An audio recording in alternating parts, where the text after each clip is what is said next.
All kind of commission to order, if you all join, start off with the pledge of allegiance. Allegiance to the flag of the United States of America and to the republic for which it stands, one nation under God, indivisible, with liberty and justice for all. Okay, next on the agenda is our public comment time, and I'll explain to everybody how this works. This is the time for people in the audience and on Zoom to make comments about county business to the commission. And each person has 3 minutes. And if they come to the front and identify yourself, and if you're affiliated with some organization or something that's important to the topic, then state that. And the only thing, and this isn't a give and take session. It's not a time it won't be give and take. So it's time for you to talk to us. You get 3 minutes, and we ask that you keep it civil and don't do personal attacks. So with that, I'll start. Is there anybody in the room that would like to make a public comment?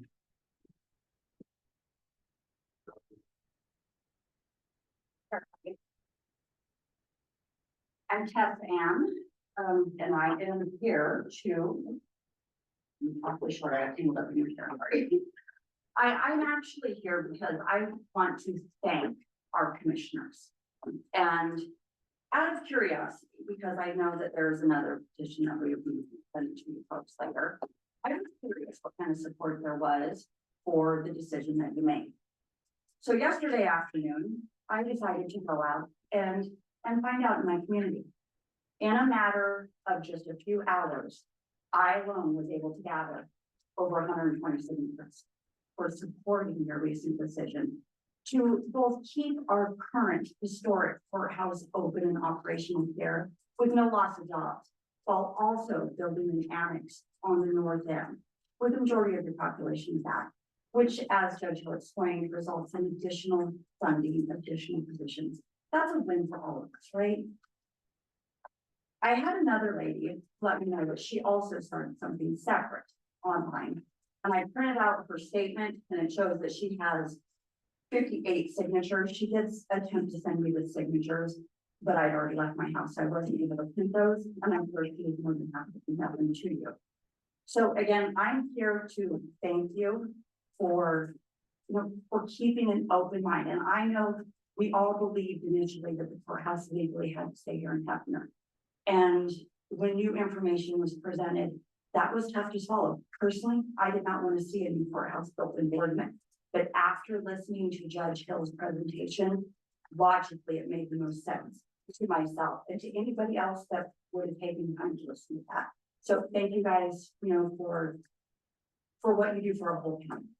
Thank you. If you could give those to Don.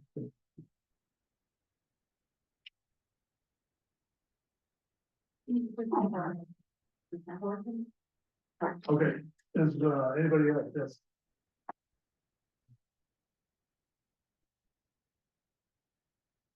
Amy Coleman, speaking as a community member, not affiliated with any business. In my opinion, the fairgrounds makes the most sense financially, as the county owns the property and the annex has utilities at the ready and close to the ready. It is the most economically feasible option, as has been stated. The majority of the BOC told the county that they wanted to keep the building in the south, and one of them changed their mind and broke their word. Heppner is a county seat and absolutely needs this to help support the community. The north end does not have the need as the south end does. This will help this community and not hurt any of the other communities within the county. And to this, I've lived here my entire life, and I know that we are a shrinking community. We'd like to remain viable. We'd like to remain and keep what we have. I'm just speaking from the heart, how important it is to keep what we have in this town and not lose anything else. Thank you for your consideration. Thank you. Is there anybody else in the room that would like to comment? Yeah, I'm a standard. sure. Okay, you know who I am, Jerry Gentry. I am, just a private citizen here in Heppner. I'm only one person. I know you've heard this all before, you know my opinion, you know. Put the building on county-owned land where there's sewer and water available, it's all been okay, out at the fairgrounds. I've lived here in the county and worked as a teacher and contractor for over 40 years. Been involved in a lot of community activities, volunteering, parent, coaching, teacher, and I just wanted Heppner to be the best place it could be for us to live in. And I believe my voice is as important as anyone's. Our community, I want our community safe, just as it has been for many years when the courthouse was here, when it was a young courthouse. I believe we'll be better served and safer with a new courthouse. The children will be as safe here as Heppner as they will anywhere in Eastern Oregon. And unfortunately, when the news broke that the courthouse building site was going to be at the fairgrounds last fall, there was a lot of very surprised people, and we all kind of had different knee-jerk reactions. At that point, I was determined to gather information face to face, listen to our government leaders, find out the state laws about placement, and follow the county rules about how to be part of the decision-making process. And I believe I followed those rules, and I disseminated information in person to people that the county leaders gave me on numerous occasions. And I was a little disappointed when the rules seemed to keep changing as the process went along. Many people wanted the site in Heppner, and they thought when the mill site was ruled out that it would go to the fairgrounds, and then we were surprised when it went to Boardman. I believe it's hard to believe that our reasonable voices are not enough. Our jurors, Judge Hill, deserve a safe place to uphold justice and do their civic duty, and that can be accomplished in Heppner. Greg Smith got the funds, Judge Hill voiced the opinions. And that's when Jamie Pullman and I decided that it would help maybe if we got signatures on an opinion poll about Heppner really does want it in Heppner. And in 2 days, we gathered approximately 270 people found us, voiced their opinions in letters and signatures. And I would really hope commissioners take this into consideration. We've heard you decided to move the courthouse, our hardworking, kid-loving, resilient community rally to try to figure out a way to keep it here, to do whatever it took to do that. And what's good for Heppner should be good for all of the county. I would want to keep it here so we have a safe, viable, rural, small community for all of Morrow County. I appreciate you listening to me all these many times and talking to me any chance you got. I appreciate you. I hope you consider what is. Okay, thank you. Anyone else in the room? Is there anybody on Zoom who would like to speak? Just raise your hand. Aaron Palmquist is. Aaron?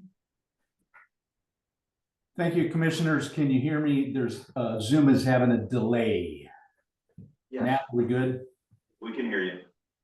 I want to again say thank you, commissioners. I'm speaking on. Aaron, I'm sorry to interrupt you. Could you introduce yourself, what your title is?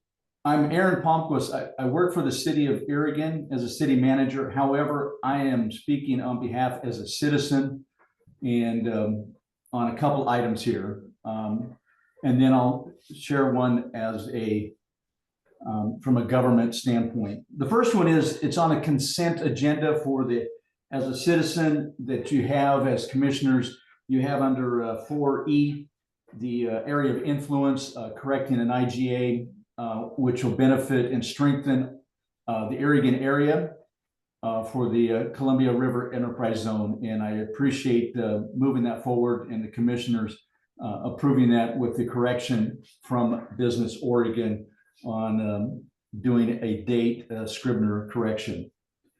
The other one is regarding the courthouse. I've had numerous in and out, more so outside of the city as a citizen, that people are frustrated when they have to drive to Heppner for jury because of the reimbursement and the time.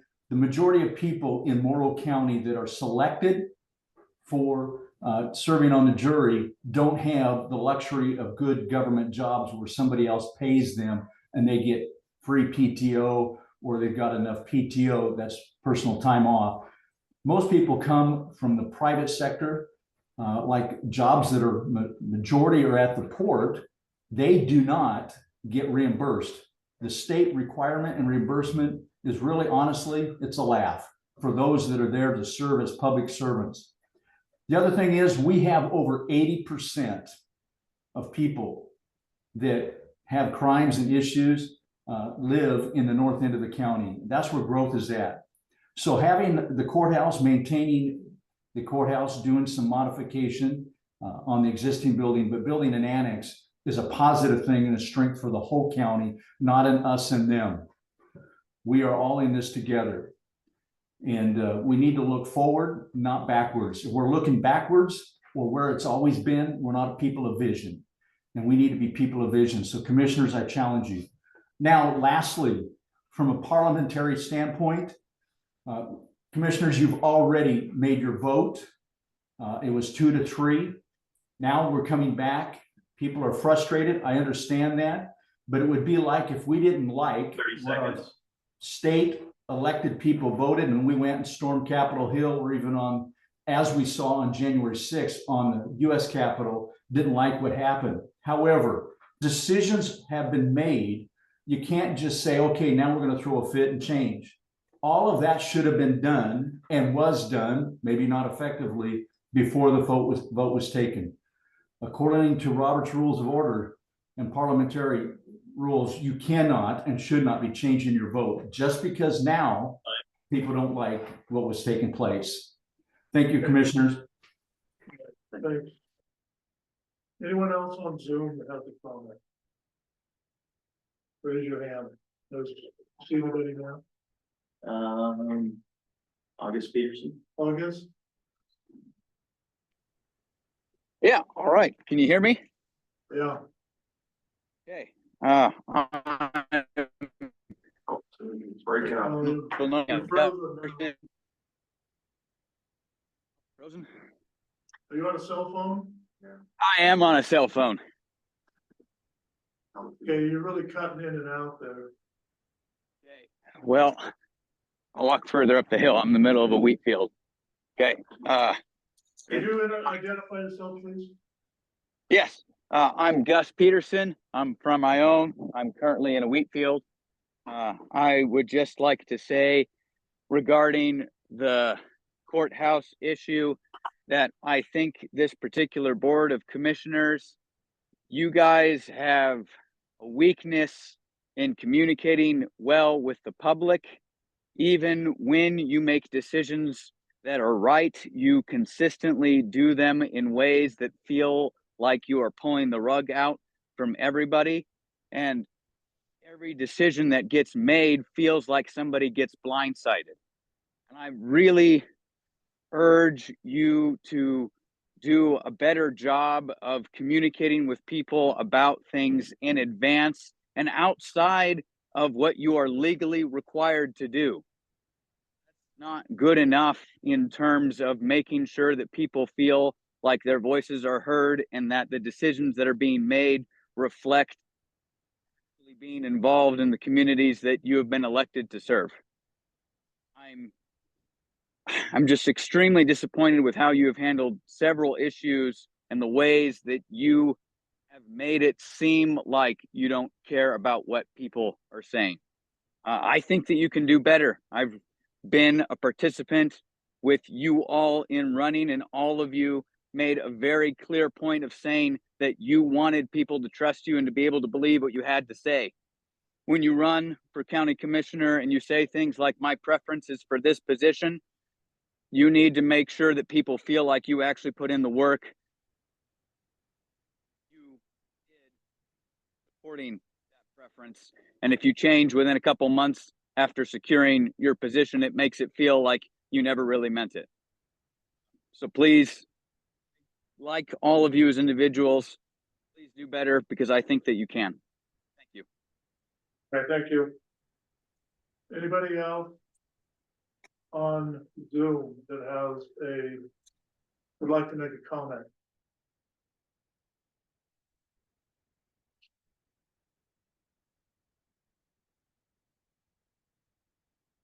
Okay.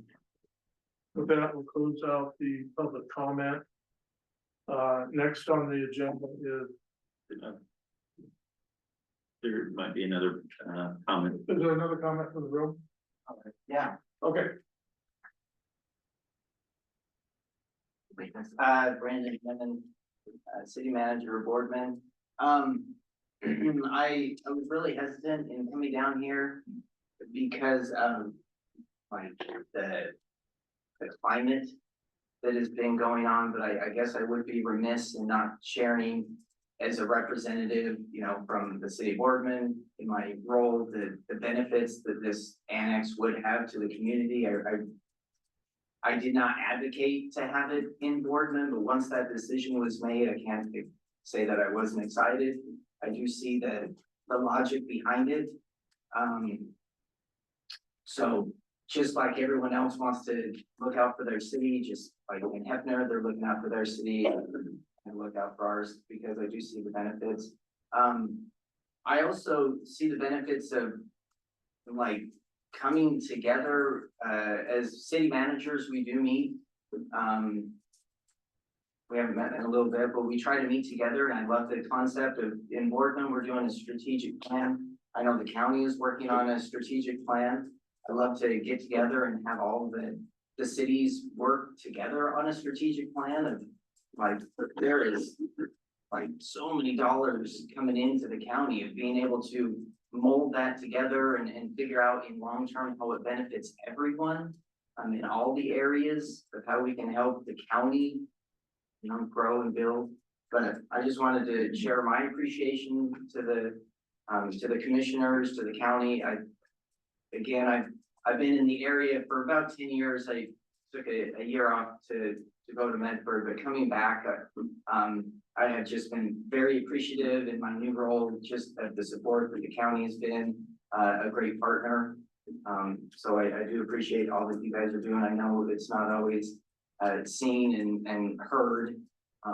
Definitely know the difficulty that can come in making these decisions, but again, I do appreciate the idea of having the annex in Boardman and see a great benefit to our citizens. So thank you. great, thank you.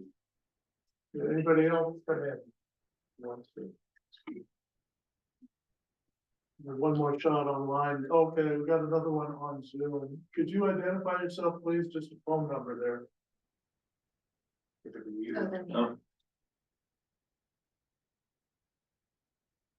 Oh, Go ahead. Is it my turn to speak? yes, Okay, this is Pat McNamee from Oregon, and I'm calling in to support the moving of the court building to the north end, to Boardman. I think that 80% of the court cases originate in the north end, according to the state, and it just seems logical to me that for the jurors, all the way down to the criminals, why do we need to run to Heppner when we have a chance to move it to where the caseload is?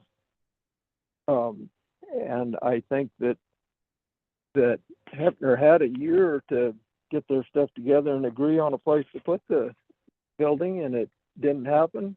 It's time that we move on and put it in the north end. So that's my spiel. Thank you. Okay, thanks a lot. Anyone on, one last time around, I guess, anybody else on Zoom, raise your hand. Anybody else in the room? I'd like to comment real quick. Particularly in light of, what the city manager in Oregon said, and what my dear friend Pat Sackman just said. Bill Kim, I'm here as a private citizen. I put about 10 years on the, Morrow County School Board. One of the toughest decisions we made was, do we move, the high school in Riverside from consolidated Oregon Boardman High School to Oregon? Now, that made no sense economically. The administrators did not want the high school broken up and moved to Irrigan.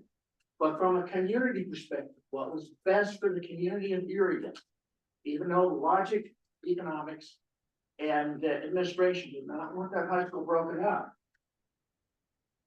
Moving the high school to Irrigan made it a stronger community. And that was the school board basis for the decision, which we made, I don't know, 15, 20 years ago.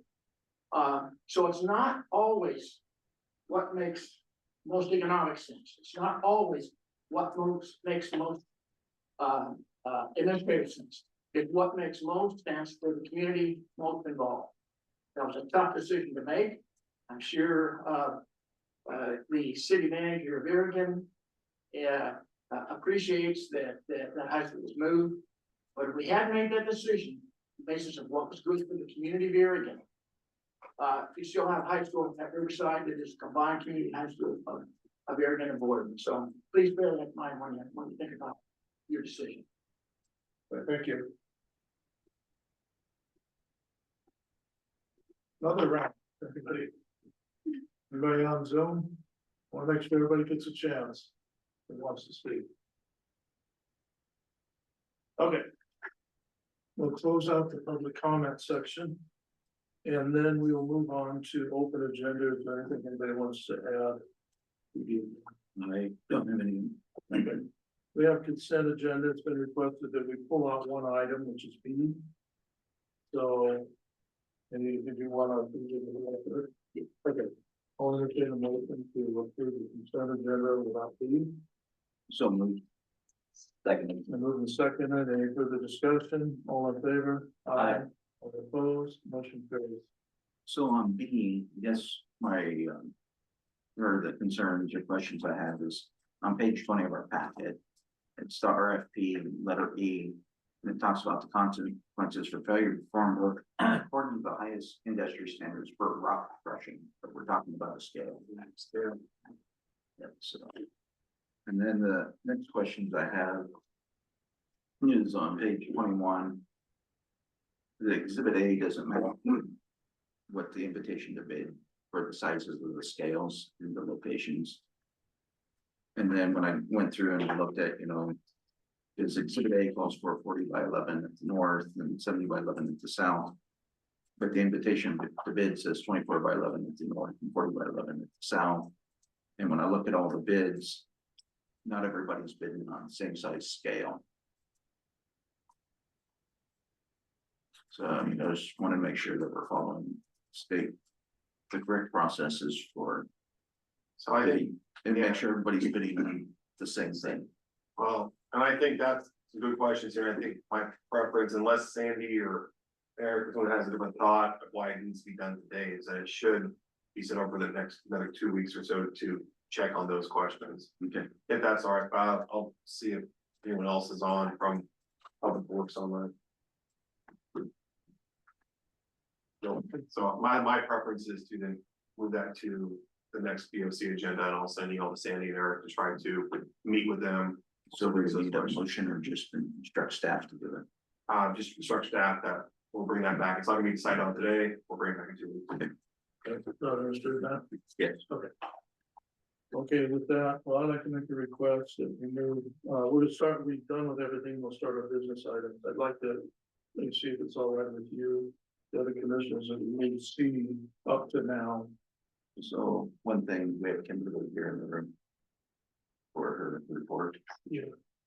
She's, yeah. Did you want to, so that she could go back to work? Oh, okay, yeah. Okay, go ahead.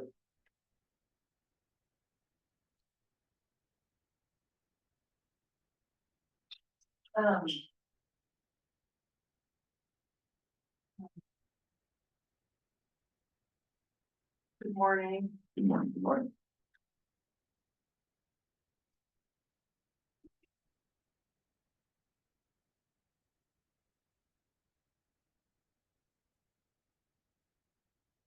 So just here for my quarterly report, thank you about salaries for letting me defend documentation.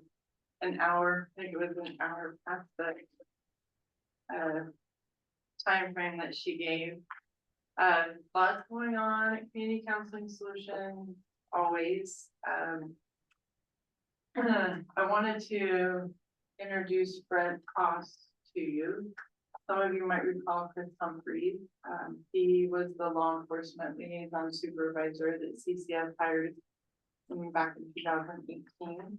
Chris has decided to go into private practice. He wants to become a licensed professional counselor, and he needs to get hours to do that. So Fred joined with us last year as a law enforcement liaison, coming from, I'd say South Central Washington area.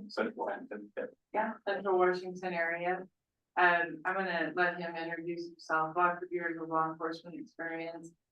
He is the new law enforcement liaison, and he'll give you an update on some activities that he's been working on. And I think it would be great to talk about what happened on Monday, because we did have some Morrow County officers there, but I think in like wildfires, wildfires report, different things we've been doing in Morrow County. So good morning, my name is Brett Koss. I come from Ellensburg, Washington. I was an officer for 28 years. I was a sergeant for a little over half of that.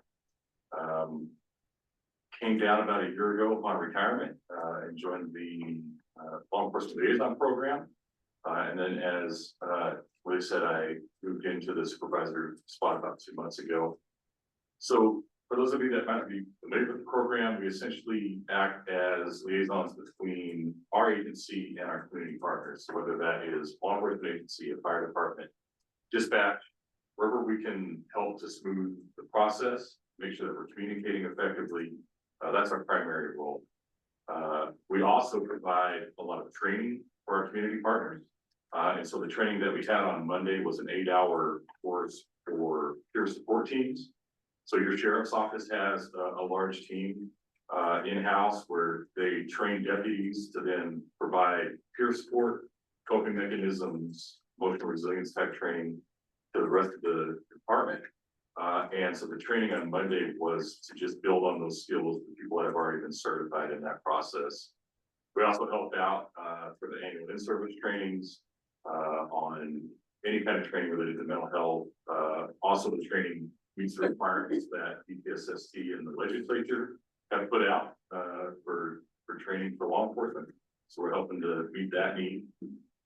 And then one of the big roles that we've had is we provide direct peer support for our law enforcement partners and our the folks in dispatch and quite a few in fire and EMS, where we will come in and do one-on-one peer support after a large incident or traumatic incident. We will come in and do what are called debriefings, where we will come in as a group and work through the process so that people can better understand everything and hopefully help them process the trauma a little more healthy, come out a little more resilient on the back end. With those relationships that we have with our community partners, it allows us to step in at times. So when the wildfires were going on, we were able to really help be the middleman and facilitate between our agency, where we have a lot of peers out in a bunch of different programs. And they really have their pulse on the community and they know what the needs are out there. And so especially during the wildfire, our peers were out determining what communities needed water, if somebody had lost power, if we had folks that needed housing because they had been displaced by the fires. And then we were able to communicate with our partners and let them know in a really timely manner what those needs were. And that was really successful for us. We could call the sheriff's office, whether here in one of our other counties, and say, hey, one of our peers is out with somebody who hasn't had water for 3 days, or, you know, their animals are out at that house. They're asking for a check on that. And so kind of a force multiplier for your agencies.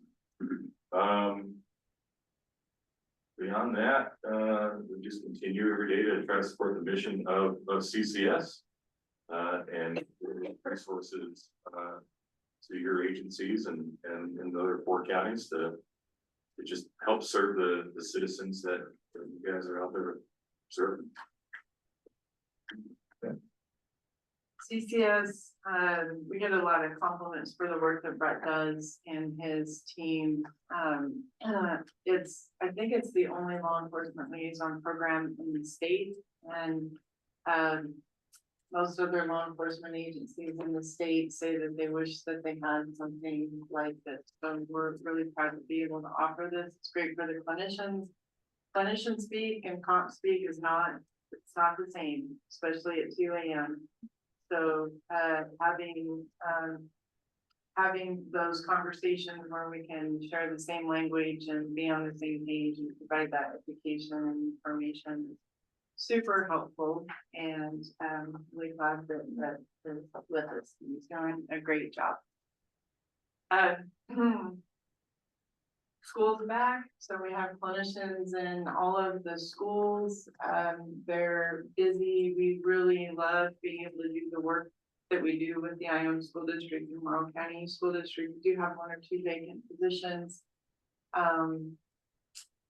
Yeah, I mean, we typically see on average, we have about 3,000 contacts a year with kiddos in the schools. So, good program.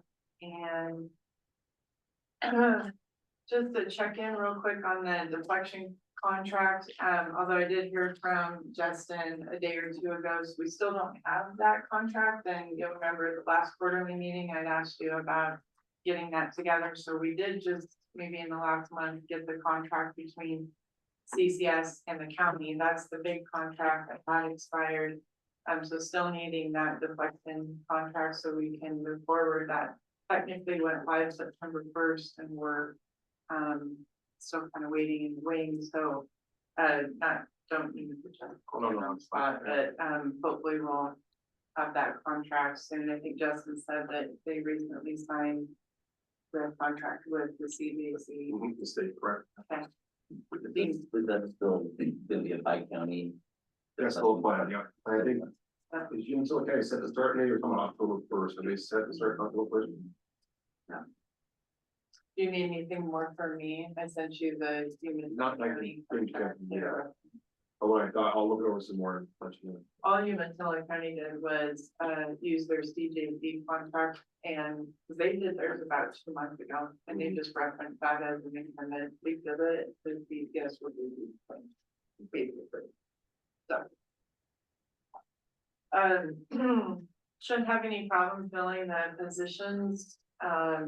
These are peers, so people with lived life experience who are, wanting to give back, and there's a lot of that in Morrow County, so that's great. In the packet, I don't think that I communicated with Valerie well about the order. I wanted to talk about the measure 110 firm, the burn fund, so it looks like this. And I don't print these things or put them together. It is small. It's a small title formula for measure 110 funding with the established rule forward. You'll see that Morrow County is receiving 2.3 million. That's over 4 years. That is slightly less than what the contract was for a couple of years ago when it first came out. It is a direct contract between state and CCS. We will be applying on behalf of Morrow County. Largely hope to continue the program that we had built up when we were first awarded these funds. So we do a lot of work in the emergency rooms. We work with employers who are wanting to employ individuals that we work with to get some work-related experience. And with the supported employment, there's also some funding from the state where they will pay for the first 6 months of employment if the employer is willing to work with us. So there's an upside for them. Part of the vocational rehabilitation program. We also have some certified alcohol and drug counselors that we employ at both ends of the county with these funds. And we've hired a nurse practitioner that just does medication assisted treatment for the opioid population. So that medication is not inexpensive, and we use the funds to purchase the medication. That grant application is due on Friday. It's an involved document, really glad to, be almost done with that. Any questions about the federal funds? Okay, I'm gonna keep going. The kids program.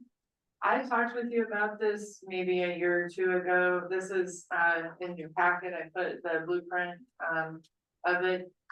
We've been working on a subacute facility for, I don't know, since about 2018 or 19. First spent years working on siting and then coming up with a program that would work for the state for funding. And then more recently funding because COVID drove the price up. So we didn't want to get into this with any debt. So just always chasing funds. But last year we hit that magic point where we had enough funds for the size of the building. We started to build. So those of you that live in Boardman, you've probably seen it. It's over by Umatilla Electric. I printed this off late, so I'll send it around. Just pictures of the program. Again, this will serve what we refer to as the littles, 12 and under. Kids from Morrow County will be given preference, and then Eastern Oregon second preference, and then across the state third preference. If it opened today, it could be built tomorrow. That is how many beds, or how many kids are in need right now, sitting in emergency rooms, waiting for placement. Sometimes they'll sit there for a month, in real extreme cases, so.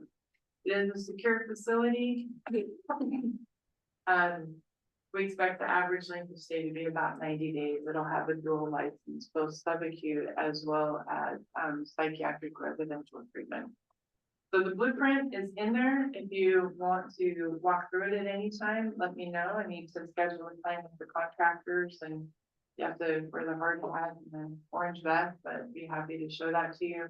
We will have an open house at the end. We expect it to be finished in the spring, but probably won't open till the fall because we need to staff it, and that's not, that is, not a small undertaking. So, any questions on the kids program? No, I have wondered what was the building going there, and I'd heard the rumor that there's one of your facilities, but not clear as to what you were doing, so thanks for the information. I was approached with a question of if you were still looking for hiring any nurses aides for that facility, or if there was a hire for nurses aide, or somebody was reaching out to me to see if there was a position available. There will be, we haven't started any hiring yet. In the past, we've started the hiring a few months before it's done being built, and then, you know, opened a few weeks after it was done, but that, it's with the hiring issues, it doesn't work like that, so we don't wanna put ourselves in jeopardy with. It's horrible to hire people and then you can't open it because you don't have a full complement, and then. I mean, some places have had to actually lay people off before they open, and that's horrible for them when they quit their jobs, so, there will be nurses, subacute requires 16 hours a day of nursing. At this time, I don't think that there's any medical assistants that are in the budget, but there are residential treatment specialists that would be similar to nurses aid, but slightly different.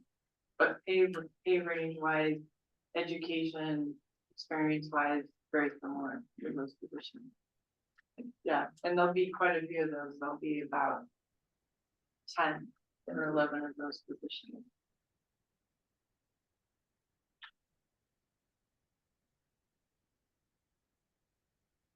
I met with Tori Griggs last week. I think I'm scheduled to do a presentation to the chamber maybe in February or so. She thought it might be better to do it later. Any other questions on the kids program? There'll be about 25 employees there, so it's not a small number. All right. Anytime we have a site review, I always share that information with you. So the next document says go be at the top. We had review for our Medicaid, Oregon Healthcare Plan Services. Gobi is to keep it simple, Gobi is basically the insurance company that we work with to provide those services. So we had 4 findings, which is not very much. The first one was around just documentation, first 2 documentation around entry and assessment.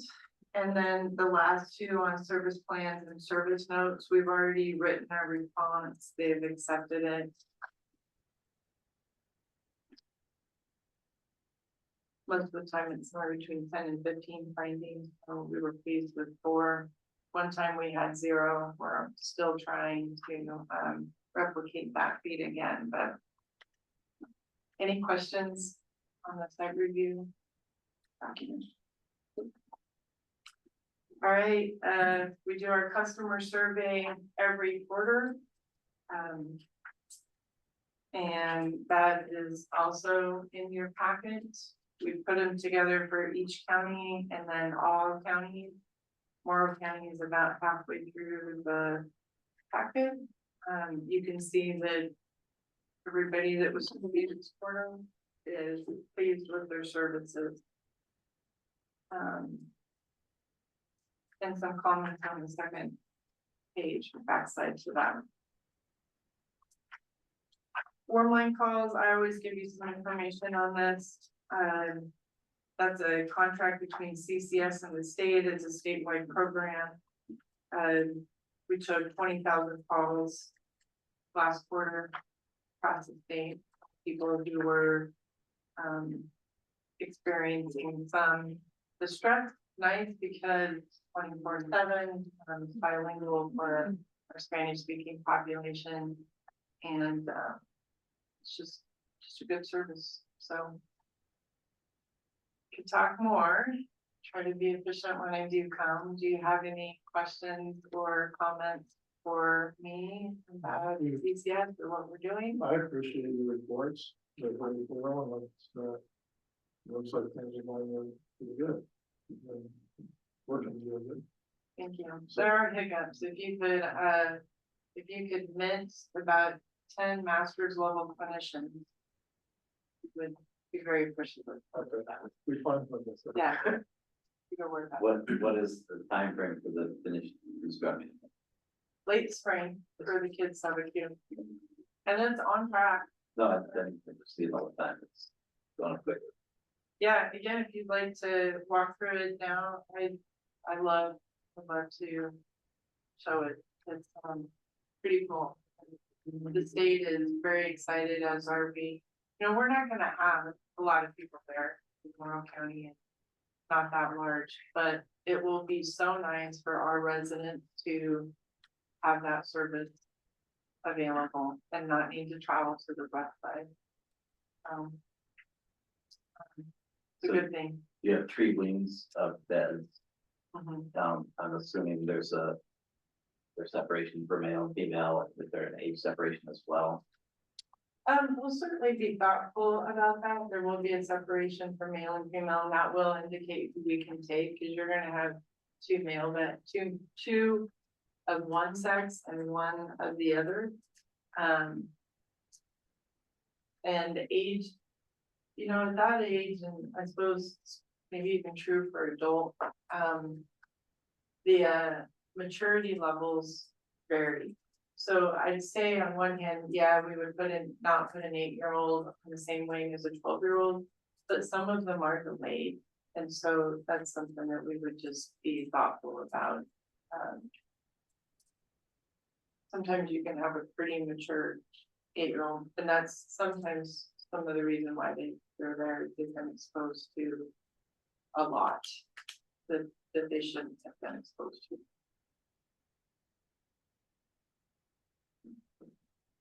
So I just want to thank you for the, partnership relationship we've had with Community Counseling Solutions, and good work you keep doing, and appreciate the innovative programs you have, like with the reach out liaison with the law enforcement. So it's really good to hear. We're, if not one of the only, if not the only one in the state. That's a credit to you and the program. You are the only one, somebody's got something in the works today that has this program. I forgot to mention, I was just pointed to the regional behavioral, the governor's task force for regional behavioral health accountability. You get approached about being on these task force periodically or frequently. I often say no. I do think that this one is going to have some influence, so I said yes to this.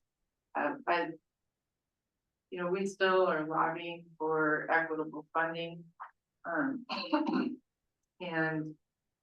I think that this task force has some opportunity to exert some influence. So, you know, you mentioned the lobbying and knowing that from the first of the year session will start again. You know, I think we've told you before, if there's something that you see that would be beneficial for us to sign on to, let us know and we're more than willing to support you in that endeavor. Thank you. I think I took you up on that last time with the one item on. I can't remember what it was it unionization? I don't. Anyways, I will just. Thank you. All right, thanks for the time. Thank you very much.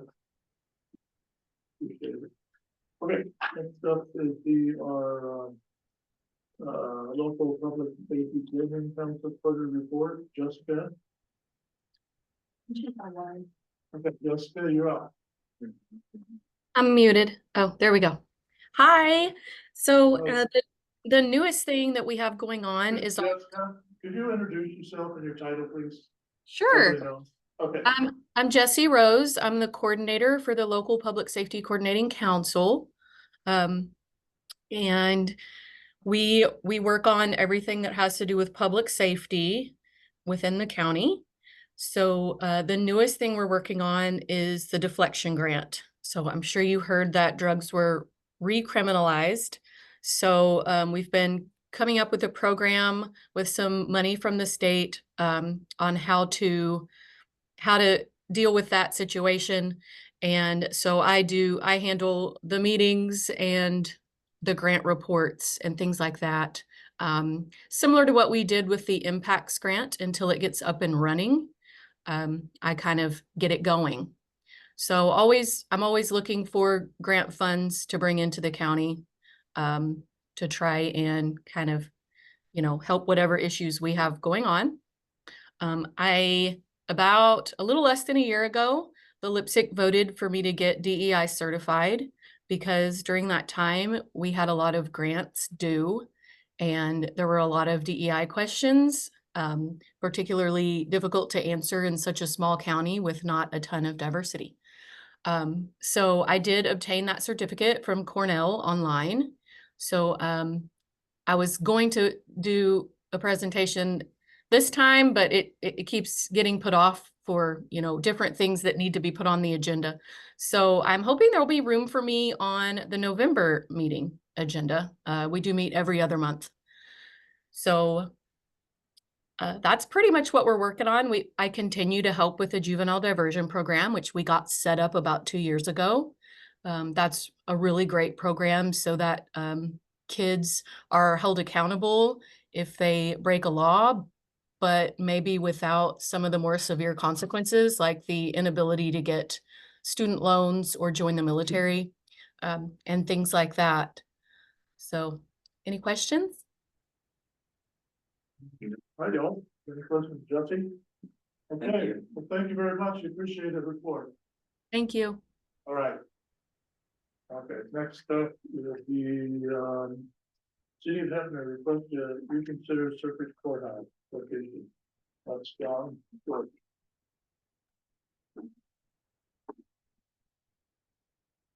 Good morning, John Doherty, City Manager for the City of Heppner. So I don't get off topic, I'm going to basically read from the script that I have put together. Firstly, I would like to thank the Board of Commissioners for agreeing to hear from the City of Heppner under the business agenda today. My purpose here today is to ask the Board of Commissioners to reconsider the site location for the new circuit court facility. There are factors that we would like considered in site location. And I'm not attempting a filibuster, but I will review some of the facts and statutes that are related to the circuit courts and previous meetings. One, the Sixth Judicial Court shall hold court in Heppner per ORS. The following ORS define location, judges, and operation of circuit courts. ORS 3.012, Section 1, the judicial districts, the counties constituting the judicial districts, and the number of circuit court judges for each judicial district are as follows. Subsection F, the sixth judicial district consists of the counties of Morrow and Umatilla and has 5 judges. ORS 3.016, special provisions for the 6th judicial district, Morrow and Umatilla counties. In the 6th judicial district, the judges of the district shall hold court in Pendleton, Hermiston, Milton Freewater, and Heppner as required by caseload. ORS 1.080, place of holding court. Every court of justice shall sit at the location designated by or pursuant to law for that purpose. ORS 1.085, Chief Justice to designate principal location for sitting of courts, alternative sites. Section 1, except to the extent otherwise specifically provided by law, the Chief Justice of the Supreme Court shall designate the principal location for the sitting of the Supreme Court, Court of Appeals, Oregon Tax Court, and each circuit court. For each circuit court, there shall be a principal location in each county in the judicial district. Section 2, the Chief Justice may designate locations for the sitting of the Supreme Court, Court of Appeals, Oregon Tax Court, and each circuit court other than those designated under subsection 1 of this section, except as provided in subsection 3 of this section. Locations designated under the subsection for a circuit court must be in the circuit court's judicial district. Subsection 3 refers to the emergency siting of court. That's not relevant to anything with a new courthouse. It's, you know, courthouse burns down, they can Chief Justice can change location. Under the operations of courthouses, ORS 1.185, counties to provide courtrooms, offices, and jury rooms. The county in which the circuit court is located or holds court shall A, provide suitable and sufficient courtrooms, offices, and jury rooms for the court, the judges, other officers, and employees of the court and juries in attendance upon the court, and provide maintenance and utilities for those courtrooms, offices, and jury rooms. I'm going to review a timeline of Judge Hill's correspondence over the last several years, presiding Judge Hill from the 6th Judicial District. He outlined deficiencies with the current courthouse in his February 28, 2023, titled Memorandum for the Public Safety Subcommittee of the Ways and Means Committee. To highlight his findings, the current courthouse is inadequate to hold two-party trials, multi-party trials, juvenile matters such as shelter care. Justice and circuit court judges share an office. The administrative area is crowded. There's no secure file storage, no dedicated space for a court facilitator, no attorney-client conference room, no separated waiting area, no space for mediation service. I won't list all of the numerous security deficiencies, but they were well noted with pictures in his memorandum. Judge Hill recommended repurposing the second floor to organize operations around county functions. Judge Hill's March 30th, 2023 memorandum for the Joint Subcommittee on Capital Construction, quote, recommends a course of action to build a new facility, the location of which to be in Heppner, end quote. Judge Hill issued a letter to the Board of Commissioners referencing an opinion from Chief Justice Flynn, both dated March 1st of 2024. Judge Hill's letter states, quote, the court does not take a position of the location of the proposed new courthouse within Morrow County or Heppner, end quote. Justice Flynn's letter states she is working on a new Chief Justice order that will address. There have been no published Chief Justice orders to date in relation to this matter. Judge Hill in his August 20th, 2024 letter says, Instead, I would propose to use the funds for a courthouse annex, a court facility in Boardman in conjunction with your plan and need for a health building. Judge Hill has made a habit of speaking in generalities to the Board of Commissioners. In the work session on August 28th of 2024, he spoke of the court's difficulty in staffing Heppner specifically. He gave no specifics or details to substantiate the statement. At the time of the work session, Oregon Justice Department had no posted job listings. At the time of the September 4th Board of Commissioner meetings, the Oregon Justice Department had no posted job listings. There is a current posting for a circuit operations clerk. It was originally posted on the 13th of September. It was revised on the 16th of September and is open through October 7th. The original posting was open for 14 days until the revision. It is now open for 22 days, which is more common from my research for rural counties, such as Wallow County had a job opening for 22 days.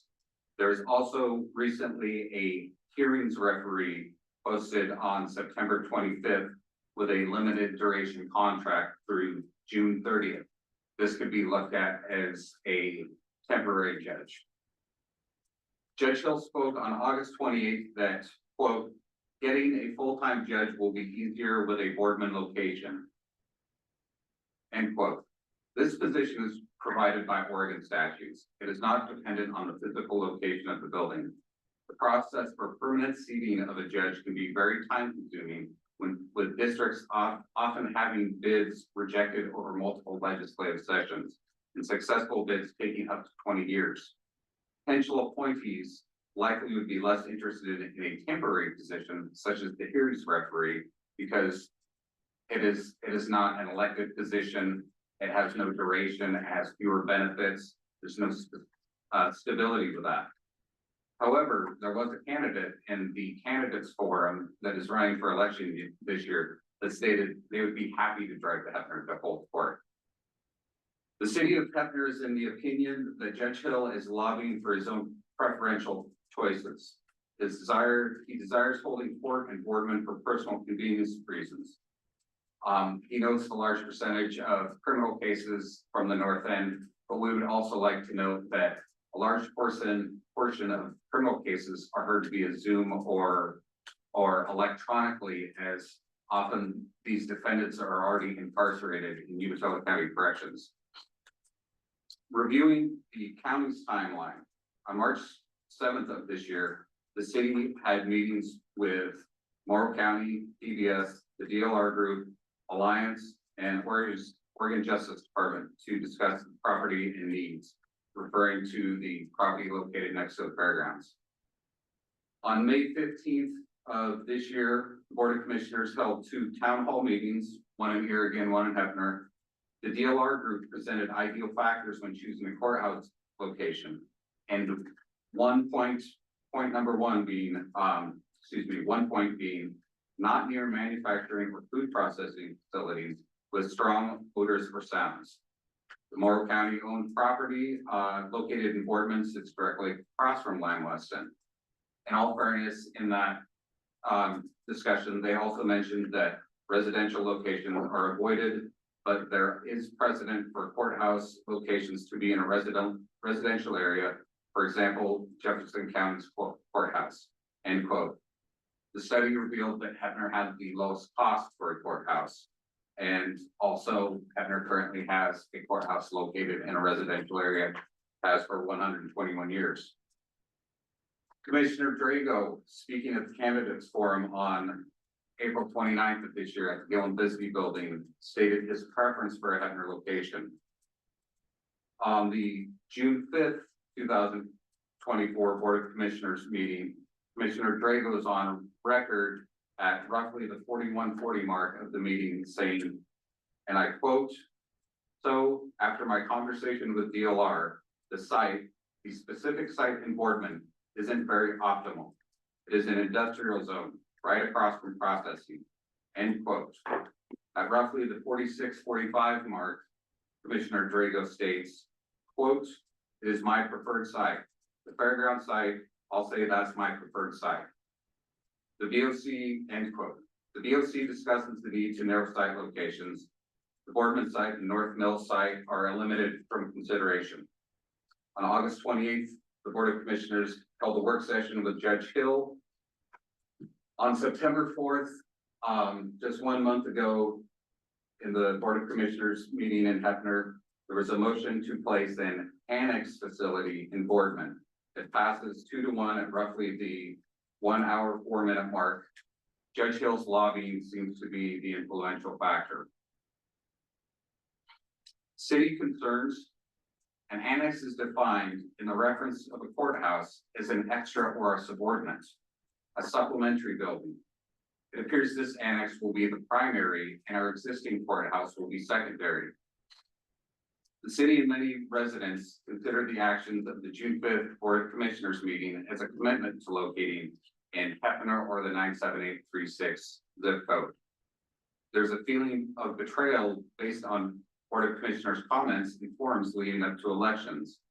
The events between August 21st and September 4th did not allow the city the opportunity to discuss or ask questions. Some of the questions we have: has the county consulted outside legal consultation on the matter, specifically in regard to placement of a primary facility outside of Heppner and no guarantee of service in Heppner? And as this is being labeled an annex, it is in reality becoming the primary port facility. We feel labeling Boardman as an annex is essentially plain semantics with the statute as written. Again noted, the Chief Justice has yet to publish a Chief Justice order in relation to this matter. If a Boardman facility is built, the current courthouse still faces deficiencies. Even with the elimination of jury trials in criminal cases, the county has not discussed a plan to remodel existing facilities or address conflicts with justice court. What services would remain in Heppner? That hasn't been clearly defined. Judge Hill compared a Boardman facility to Umatilla County holding court in Hermiston, even as Pendleton is the county seat. This is a false analogy in that, one, Hermiston is included in ORS 3.016 as a siting for a court. And two, the action of holding court activities in Hermiston did not reduce or eliminate services in Pendleton. Morrow County is geographically smaller than Umatilla County, roughly 63% of the land area of Umatilla County. The distance from the north end to the south end is comparable to those individuals in Umatilla who have to travel to Pendleton for court, whether it's from Milton Free Water or outlying rural areas. Heppner lies on an all-season ODOT maintained state highway. Many individuals currently travel between the north end and south ends of the county for work. City has researched the statutes and we have contacted legal specialists regarding the interpretation of the relevant statutes. As far as community support, the city of Heppner has supported locating the building in Heppner for the duration of the process. We were prepared to contribute up to $1 million to fund water infrastructure if the Port of Morrow Kinzu site was chosen. We preferred locating within the city limits. If we could create a perfect 2.5 acre site within the city limits, we would gladly do so. The fairgrounds location was the only feasible property located within the city.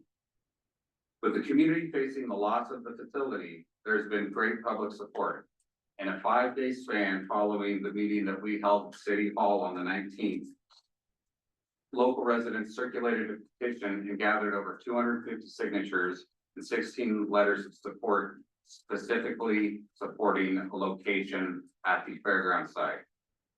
Until disclosure in this morning's meeting public comment, there was no known grassroots activity that we knew of soliciting support for a Boardman location.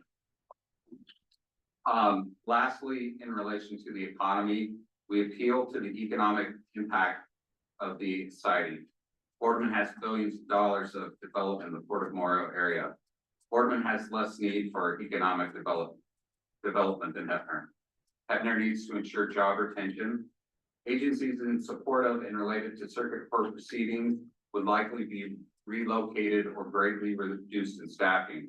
This includes circuit court employees, the DA, support services through the DA's office, juvenile services, victims impact, child support, and eventually we worry about Morrow County Sheriff's Office and other county offices. Locating the new facility in Heppner would ensure the retention of current positions located within Heppner and would avail us to the probable future creations of jobs within the circuit court. Again, the job is for the court and has no bearing on opening to the location. In conclusion, based on the Oregon statutes in relation to the siting and holding of court, previous discussions involving the siting of the facility in Heppner, the DLR group's findings on locations, and the abundance of support from the local community, I ask the Board of Commissioners to consider again the motion to cite in Boardman. As such a motion can be moved only by a member of the prevailing side, I ask either Commissioner Drago or Commissioner Wendbolz to move to reconsider the previous motion, quote, to locate the circuit court on Morrow County owned land in Boardman, end quote. I ask the commissioners to raise a motion to locate the new facility on Morrow County owned land adjacent and to the west of the Morrow County Fairgrounds in Heppner. These properties being located at map section 26 CC, Township 2 South, range 26 East, lots number 2603 to 2604. I would like to thank everyone for your time, and I would like to lastly note that cumulative between Mayor Sweeney, the council, myself, Craig Cutsforth, Tommy Wolf as interim city manager, my front office staff, my public works staff, Steve Ray with the fire department, Bill Kuhn as our legal counsel, countless community members. We have likely spent thousands of hours devoted to this project over the past several years since it was first decided that the courthouse that we need a new facility. I would like that taken into consideration, that there has been support the entire time from the city of Heppner. And thank you. Okay, thank you, John. The way I'd like to do this. Okay, so there's a request on the table from the city of Heppner. But before we decide on that, or what I'd like to do is decide whether or not we want to discuss it. But before we do that, I'd kind of like to call on Matt. And I don't want to put you on the spot, but I'm gonna. It's come up a bunch of times, even today. We do everything in secret and nobody knows. I think one time we held an executive session, and that was when there was property under consideration for purchase. And the rest of the time, and I'm going to say what I'm going to say, and then I want you to add if there's anything to add. The rest of the time, every single time we've discussed this, it's been an open session on the agenda, posted on our website, information in the packet. Is that correct? Every time the BOC has discussed. My understanding is that's what we've done. Yeah. As far as executive sessions, we have had very few, but we have, and they have been duly noted. And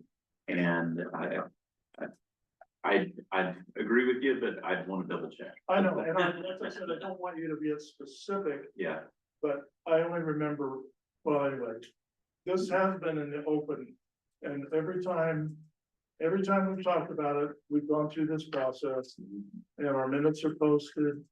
The meetings are on Zoom, the agenda is posted. So. I would agree with that. Okay, I just want to say that. Okay. So the question on the table is, do we want to open discussion and consider voting on this? So, okay, everybody knows my position, which has always been since I took office, was to keep it in Heppner. So I'll let you guys go. So I've been called out, and honestly, some of the statements are taken out of context. And so at the forum, at the 1 hour 54 mark, when I was asked about the courthouse, what I actually said was not a promise, didn't promise anything. I said, personally, I want the courthouse to stay on the south end of the county. But if I'm going to do the work of the people and do what's best, there are some choices that might be pretty hard to swallow in the north end. My exact words. Made no promise. I didn't say that I preferred it to be here, period. There was more to the comment, as was the other comment about being located next to a food processing plant. It was more of a question to the DLR than it was a statement. The DLR is the one that said it wasn't preferred. So there's more of a question than just to clarify those two things real quick. Okay, Jeff, did you want to say anything before we, I think, suggestion, would consensus be to open the discussion? I mean, you're discussing right now. Yeah, I know, you I mean, are. I that's know, the we idea. gotta I jump think- into it, yeah. I mean, which is fine. It's a full discussion item. There's a question like, is there a motion to change it? That would be an action. Well, that would, motion, yeah, but I understand that. discussion is fine right now. I don't think you have to. Yeah, You're okay. already discussed. So I guess I will just, we're already down the discussion now, and I kind of started the discussion, so. Jeff, do you have any statements you wanted to make? Well, I think that we're elected to represent the interests of all the county. And to me, that means actions that affect the greatest number of people. We need to take that into consideration and do what's best for the greatest number. And when, according to this Judge Hill and their statistics, 80% of the civil and over 90% of criminal cases arise from the north end of the county. We need to take that into consideration. And 60% of their cases are civil in nature and not criminal. So that means such things as a divorce, a custody, a lawsuit or anything. So these are serious consequences to the people that are needing these services. Because if you're showing up to a court case, you have an attorney and you're paying that attorney for all the travel time and everything. So this has economic impact to anybody that needs to use the circuit court services. And I continue to operate and believe under the theory that the government's in the business of providing services. One of the ways you provide good customer service is providing services where the customers are. By citing the circuit court annex in Boardman, we are providing a better service to those people. 75% of the people live in those two zip codes. And I think it just needs to be clear that there is not going to be a loss of the employment at the circuit court building. The one employee that they have will continue to work at the circuit court building in Fort or Heppner here. So, there isn't that loss of employment here. That job is still available. And those services will be available for the people of the south end that need to locate or have business for the circuit court. They will still be able to do that other than a jury trial. But anything else where they're having a hearing before circuit court judge, they'll have that ability. And it wasn't until we made the decision to locate the building in Boardman that would anybody really come out and express that the fairground site was okay. We have a petition from Mr. Collins that has 87 registered voters saying not at the fairgrounds. At the town halls we've had, everybody in the room said not at the fairgrounds. At the one town hall here, we had one person say that the fairgrounds site was okay besides the city of Heppner. So, I think that that's all need to be taken into account. And that's why I made the decision that I did. So, my turn? Yep. Okay, so, once again, my personal preference would be to have it at Heppner. That's my personal preference. I don't work for me, I work for the whole county, right? So, when all this came about and all the information was brought forward, I used the best logic that I could to not make an emotional decision. Even one of your own people here stated that it was best to be in Boardman on a post. after criticizing where it landed in the fairgrounds. So there's a whole lot coming from both sides. I don't make any of my decisions based on whether or not I'm gonna get a vote because of what I did, because I don't think that's right. I don't get a vote because I made my decision, it's still my decision. My decision is not made based on my emotion, but on my logic of the situation. So that being looked at, the logical site was to move it to the north end. If you look at a 50-year, this courthouse has been here longer than that, but the courthouse is gonna be a 50-year business, right, for judicial. So in 50 years, at the rate that what the trends show today, Boardman being the fastest growing community in the Pacific Northwest, not just in Oregon. And unfortunately, Heppner is number 5 in decline in the state of Oregon. What I would do to change that? My personal belief is putting a courthouse here is not going to change that. That's my personal. I can't see any evidence that says that will change. So just so everybody's aware, my decision was made completely on logic and completely on what I believe is the best for the county as a whole. Anything further, Jeff? No, I do think that they're mentioning all this. Judge Dan Hill says that the Chief Justice, I believe the term is justice access, which is part of her mission or strategic plan, or I forget what he said, but that's something she wants. And by providing services that are closer to those that need those services is part of what she wants to provide.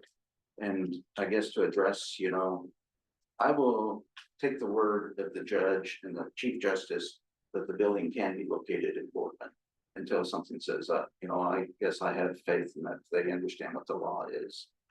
And I do believe that the Chief Justice does have some say on the final siting of the building. And there's acknowledging that the state is a partner in this building. They're gonna fund 50% of the space that they need.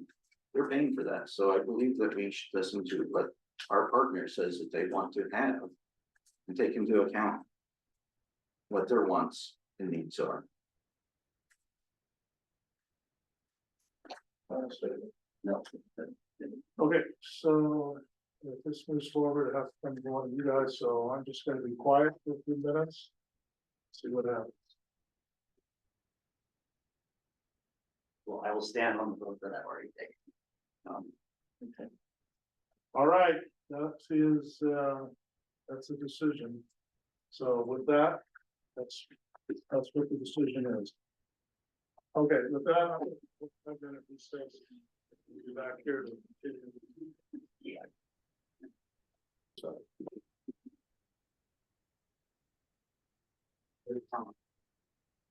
Getting back to order, and our next item of business will be 5B, discussion on county administrator evaluation process. That's now.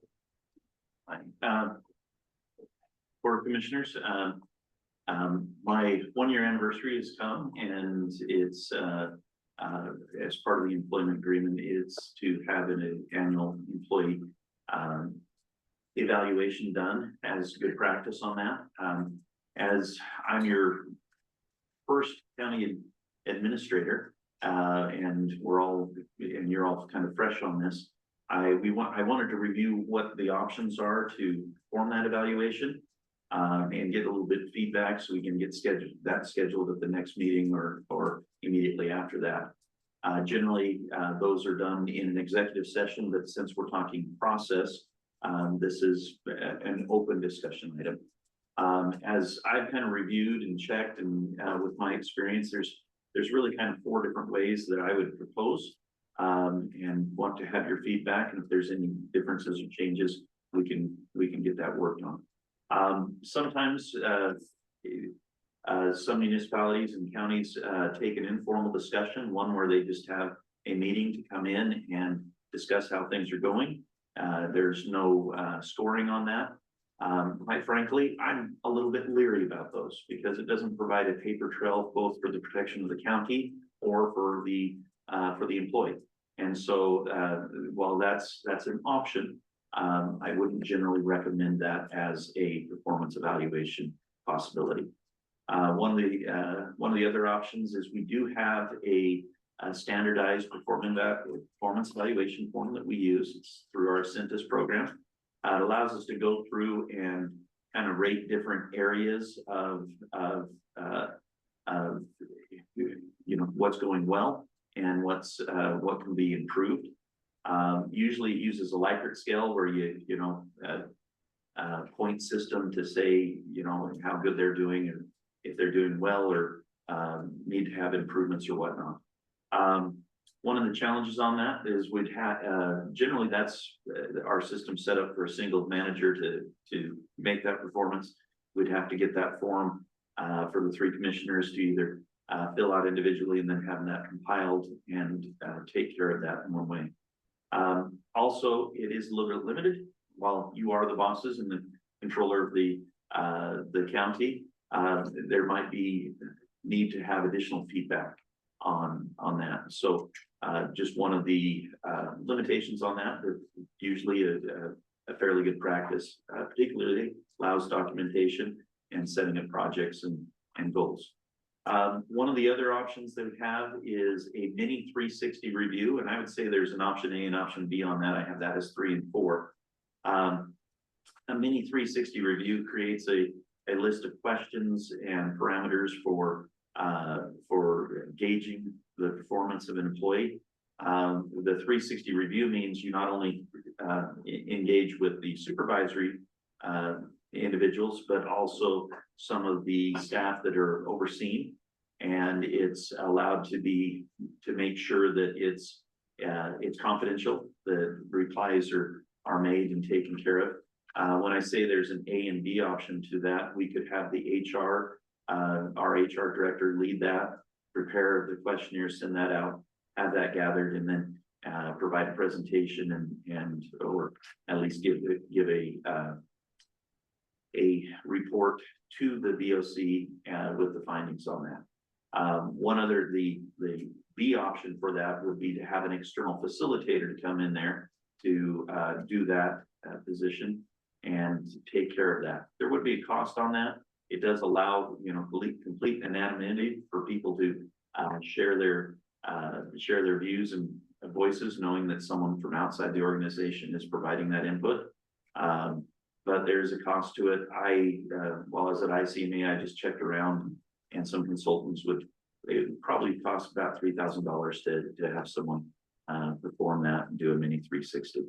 So as we look at this, I'm just looking for some direction, kind of getting something set up so we can get that taken care of. And one of the things that I would surely emphasize with this process is kind of setting up specific goals that you would like to see me to accomplish over the next year.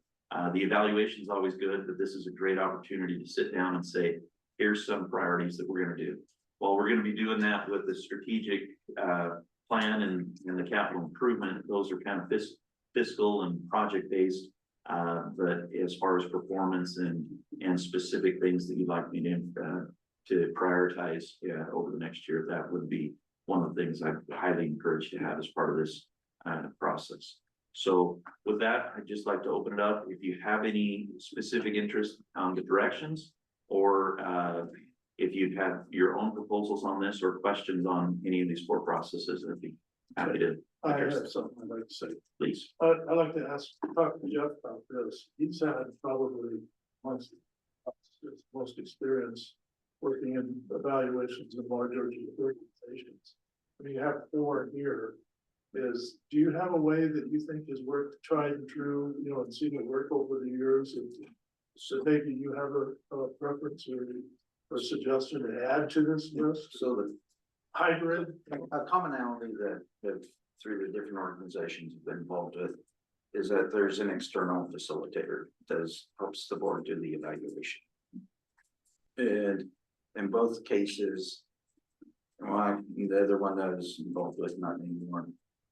So you have the external facilitator, and then you come up with the areas where you're grading. I'll use UEC just because we just did that one Monday. presented it to the GM.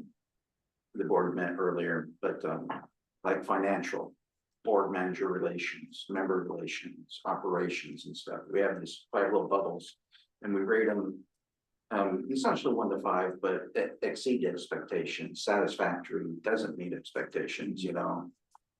And, you know, so you have those and you grade, but and then the most important part is that you write a narrative to support your grading. So, and how it works is that you have these 5 areas and the CEO will write their self-evaluation of their performance of the past year. And then the board gets it and they read through that and then they rate and see if whether or not they agree.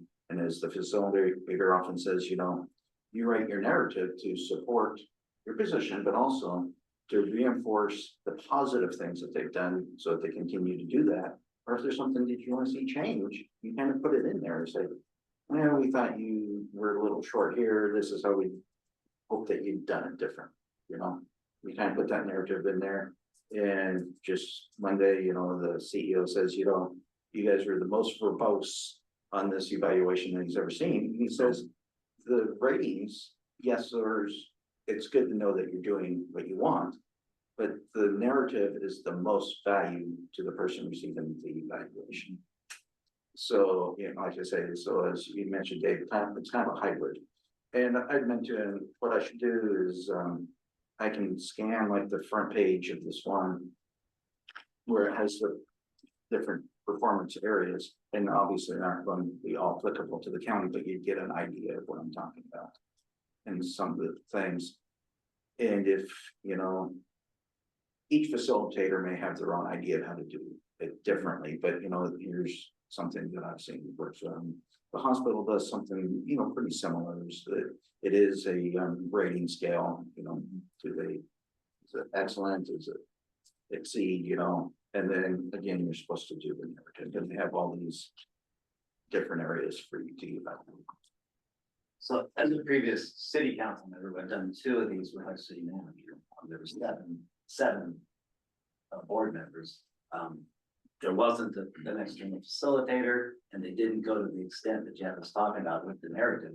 And I know that that caused some heartburn, because when everybody says you were lacking in this thing and didn't give a reason why it was taken a comment out of how it was meant for constructive criticism, and it was taken as straight up criticism.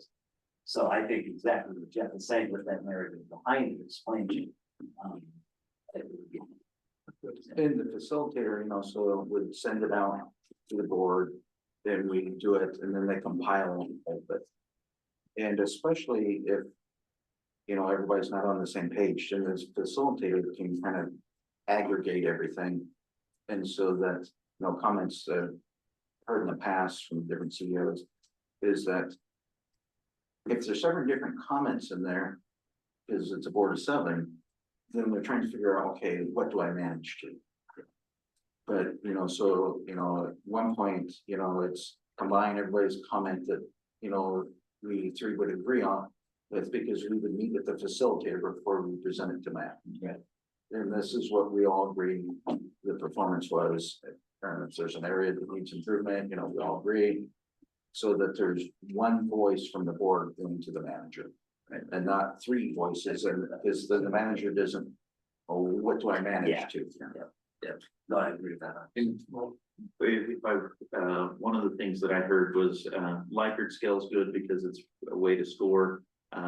There's, you know, personal decision, what is excellence, what's doing the job, and what's that. One of the things that they talked about that some facilitators do is a KSS system, which is where you mention, keep doing this, start doing this, stop doing this. So it's very specific of saying, you know, that's awesome. You really need to start here, and let's lay off this.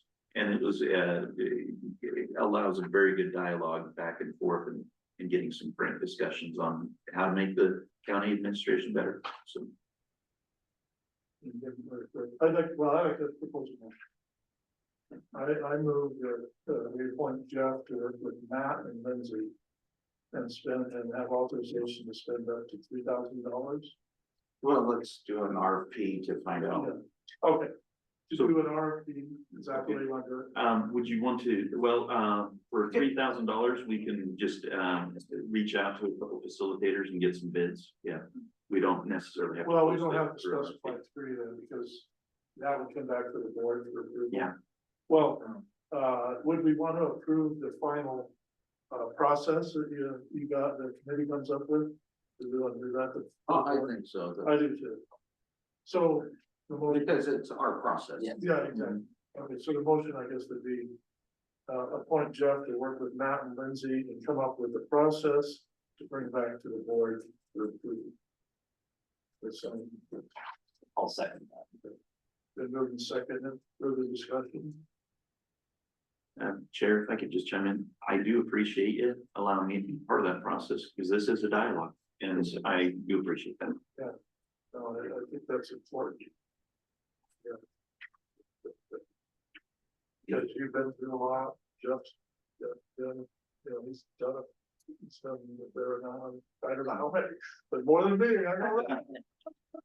I'm assuming you feel comfortable in that position. You all right with that? Hey, it's only your dad's actually. Yeah, no. It's a two. Been moved and seconded, any further discussion, all in favor? Aye. All opposed, motion carried. Thank you, Commissioner. All right. Then next up is 5E. FTE request, risk and procurement manager, and that's Matt. Yes, from our last BOC meeting, we did present the FT request for a risk and procurement manager. Under the direction of the BOC, we did have a joint meeting with elected officials, department heads and managers to present what the premise is behind this request and how it would impact the different departments and elected officials.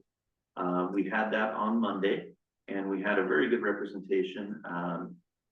All other elected officials outside of Judge Deal who had a conflict was able to attend. And I think almost all of my department heads and several of the management levels tuned in for it. We met for about an hour and 20 minutes as we went through, emphasized how this isn't changing the procurement policy itself, but does add someone to help facilitate the areas. Some of the feedback, some of the elected officials were concerned about scope creep on the position. They appreciated the risk management and the safety component. They did acknowledge having the procurement to help keep things in line. They were just afraid if that suddenly goes down to saying that position would give edicts on, this is exactly what you need to purchase.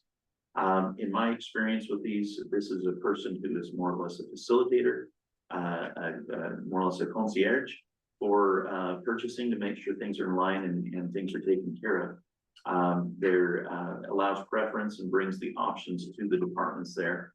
The language in the job description talks about administers and manages, which is a little bit strong, but also that does allow that if there is fiscal times when we're much tighter and we have to kind of tighten the strings, that person is the facilitator and the manager for those kind of decisions. Right now, the county's not in that position. While we always need to be fiscally wise and buying the best value for the county, I think that the level of that is through the procurement policy, which is set by the BOC. And so this position would work under those guidelines, which pretty much gives for purchases under $10,000 the guidance of the elected officials and directors to make those decisions pretty much, and just ask for this position for help to facilitate those things. Once we get into where we need to keep the packets and the records of how we procured those bids, this person will be able to help maintain those and get those taken care of. As evidence today, we had a bid make it all the way to the BOC that there was some hiccups in it.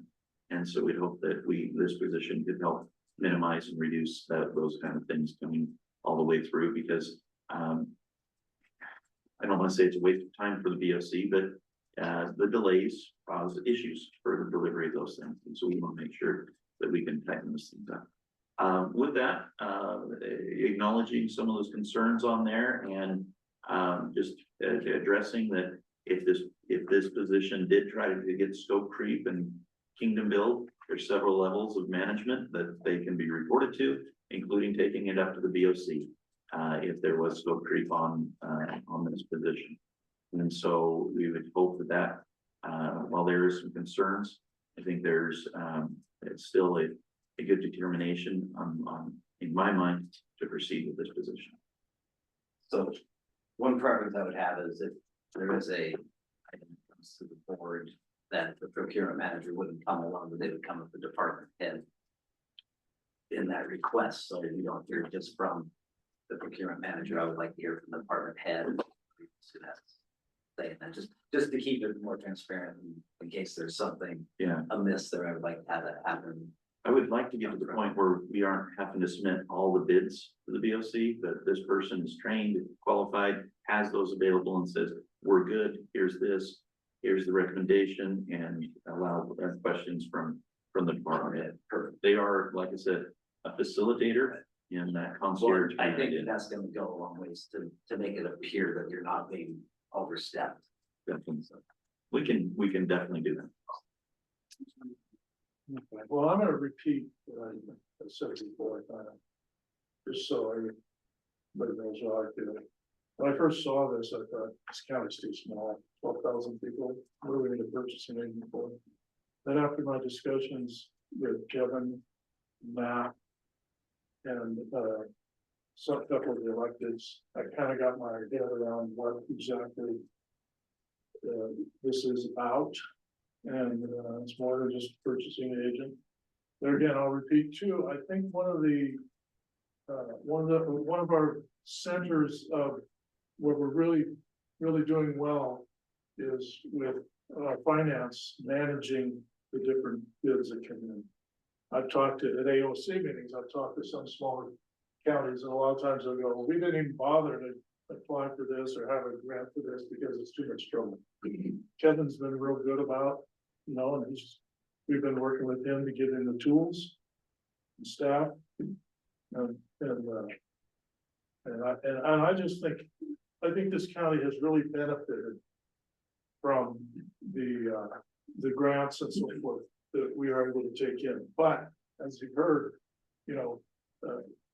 revenue, expenditure, accounting for, they're different, and they need to get it right. We don't want to get called out in our audit. We don't want to get called out by the agency or business that gave us the grants that we're not doing it right. So that's why I see the real value in this. And I'll add one thing. I've talked to some of the electeds. If there is mission creep, you're going to hear from me, because I promised that this is not a value judgment. I said, these have to be done correctly. And I didn't give a specific example, but we recently had an example of some funds that were expended, and it wasn't done right, and we had to kind of, what we did. And that's, and that's what we want to avoid. And I hope you would say, go on the record and say, okay, that's what we're after. We're not trying to tell anybody how to spend their budget. Is that correct? Oh, the BOC determines budget. This person just helps them spend it. Good, because I'm gonna remember, because I made my promise to them that this is not about monitoring your department, your office. This is about making sure that it's done correctly. It's more compliance rather than. That's correct. So I want to say, because you call it empire building, and somebody else call it mission creep. That starts happening. I mean, I'll be honest, I don't even hear that anyway, because, that's my statement. Well, I see the value that the purchasing aspect, making sure we're in compliance, following the laws and policies, everybody. And then the risk aspect of it, and managing those other aspects is a good part of it. So, I'm in favor of it. And I do understand, you know, especially from the electeds, but even just every department head, and Matt's reiterated that, you know, we give them a budget and we expect them to manage within that budget. But, you know, this person I see is, and I think it's been well documented, is that it's to help them stay in compliance and, you know, and it should alleviate some workload from them. So, hey, well, this is beyond what I can go purchase on my own. Here's the specs, you know, so make sure we follow the process. So I'm in support of it. So I guess I'll make the motion to approve the out of cycle FTE request for risk and procurement manager. I'll second. Second for the discussion. I have one more question. On the chart of hierarchy, where does this person fall? They'll be reporting to the finance director directly. It's a mid-management kind of position. I like that because it's gonna be, they're gonna be work together. Yeah, under the county accountant's rules in ORS, that's where all the files should be kept. So that's where this person will be operating to help facilitate that. My last statement on this, my discussions with people is, please take into consideration people's skills. Because this is more than just a person who gets it technically right, because this needs some talking, you're gonna be able to talk to people, explain to them what you're doing, why you're doing it. Soft skills, they're not always appreciated sometimes. And being open to the department head knowing his job, not micromanaging. Knowing Correct, department it's head, also, you need to, the Eric's gonna know the right piece of equipment to buy, not necessarily the procurement manager. Yeah. How it's done is up to. yeah, To be done. exactly. I'd like to- And communicating that to the person that you're monitoring, or you say, okay, now you didn't do this right, you're gonna have to redo it, or this is wrong. That person needs to communicate to them the importance of it, why they're doing, see, that's what I mean by soft skills, communication skills. I'd like, for lack of a better term, I'd like to say compliance with a can-do attitude. Because we gotta be compliant, but this is helping facilitate things. In fact, one of the things I think is, we've got a list of capital expenditures, and we're a quarter of the way through the year.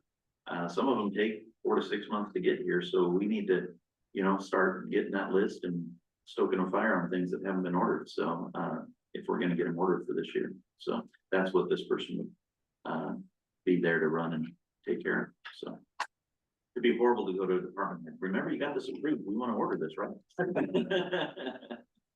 No, I can see all kinds of give and take like that, that's why it's, structure and hierarchy is important, but also communication. Definitely. Up and down the ladder on especially something that's being new, kind of new, being introduced, kind of tighten everything up, so. That's what I'm doing. Okay, with that, no further discussion, all in favor? Aye. Aye, all opposed, motion carried. Okay, 5F, Morrow County Strategic Plan Process, selection of the project advisory committee, now that's you too. So as we discussed previously, we're looking to get the project advisory committee for the strategic plan, so we can get that going. This is vital in having a group to help kind of interface, take care of things, go through surveys, and then bring that information back to the BOC. They'll be working directly with the consultant and with staff to help facilitate those and provide a public forum for direct input and management of this. They're not the ones who make the final decisions. That's the BOC. They'll bring priorities and feedback to the BOC, but the BOC will be the ones who are making the priorities in the strategic plan, which are high level. Then the initiatives underneath them can be flexed over the next 3 to 6 years. And so I know Commissioner Wenholz provided 2 options there. We're hoping to get the other names so that we can proceed and get our schedule. And then we would give you an update, based on our kickoff meeting about how this process will go over the next, 4 to 5 months.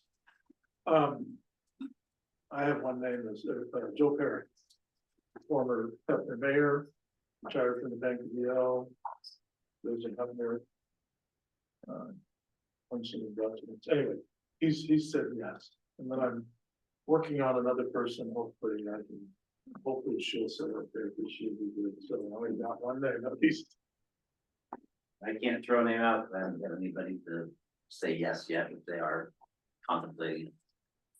I will get back with them. I was unfortunately out of town for a week and a half, so I wasn't able. And I sent Joe Perry, I'm sorry. No, go ahead. Okay, of course, both people asked, what's the time commitment? So I asked Matt, and he gave it to me, and I passed that on.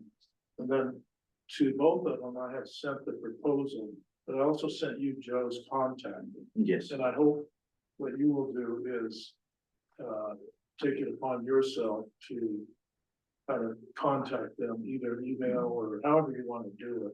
And so there's a dialogue between you and them while you work through this, because I think that's, rather than me, you tell me you want. No, Yeah. there will be in direct communication with them as far as. We got a meeting set up, here it is. Mhm. Okay. So, yes. So with 3 names, are you okay with us starting to proceed and allow the trust to submit the other 3, or do you want us to hold off until we get those other 3 names? I'm not necessarily getting 3 names, but I want to know if we say yes, what do we approve? I'm still opposed to the option. And I don't think we need the option. Okay, the 12-month option? Well, it's just, Reporting tool on, right? Yeah. And that's we can easily take that out.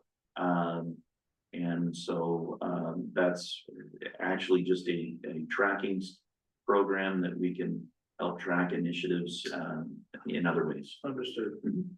And so I wanted to make sure today we weren't exactly what we were saying yes to. Today This we're. whole proposal. Well, we've awarded the proposal previously, but we can pull out the option, on that, no problem. As far as right now, we're just looking for approval on the PAC membership so that we can, schedule a kickoff meeting and get the rest of the schedule plotted out for some hard dates. Approval of the 3 names. It has to- Yes. Okay. Can we get a motion on that? Playing at this point, Don Russell, Brenda Schaffman, and Joe Perry. I'll second. Been moved and seconded, and further discussion. All in favor? Aye.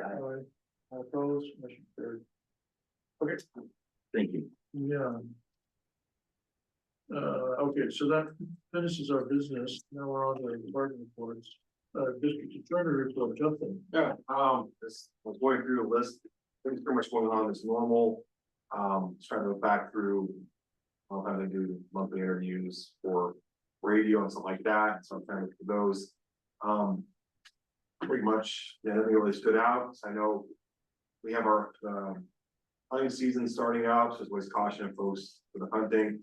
But it really doesn't affect the district attorney's office till a little bit later. It seems like, this is the background for folks, when you have the hunting cases, a lot of people coming in, Oregon State Police, gaming officers will come in, but they actually bring folks in throughout the state. Like, there's a lot of OSP out here, so that's another cautionary tale. Don't just assume, oh, well, I know there's only one, 1 or 2 state police out there for the whole mountain, I shouldn't be worried. Like, no, you'll see from the coast coming in, they are all over here. And so they are going around, good chance you will be caught, so just, it's not worth the risk. For hunting out of the wrong area, seasons, just not worth the risk on that, because those costs need to be taken out, and so there's restitution, what they have for the state, and that, that elk was it really worth the $15,000 fine during on top of the criminal conviction? Probably not. But those game cases do take a while for the office to get, because they'll take the information, and then usually for the next 4 or 5 months after the season, then OSPs goes back and investigates the cases more. So we might not even get those for like 6 months to 9 months down. And so we usually get those, starting in the spring and summer, we'll start charging some of those. A lot of times, the individuals aren't like arrested and taken to the jail, they're usually given a citation or released, or the investigation is done and submitted to our office. So that part's coming up. We have been busy. Kimberly was here, but she had discussed one of the aspects of CCS is a lot of work on Morrow County civil commitments, mental commitment cases where a person, because of a mental health issue, is either unable to care for their basic needs, harm to self or harm to others, or that leads to an involuntary placement, usually in a facility of some sort.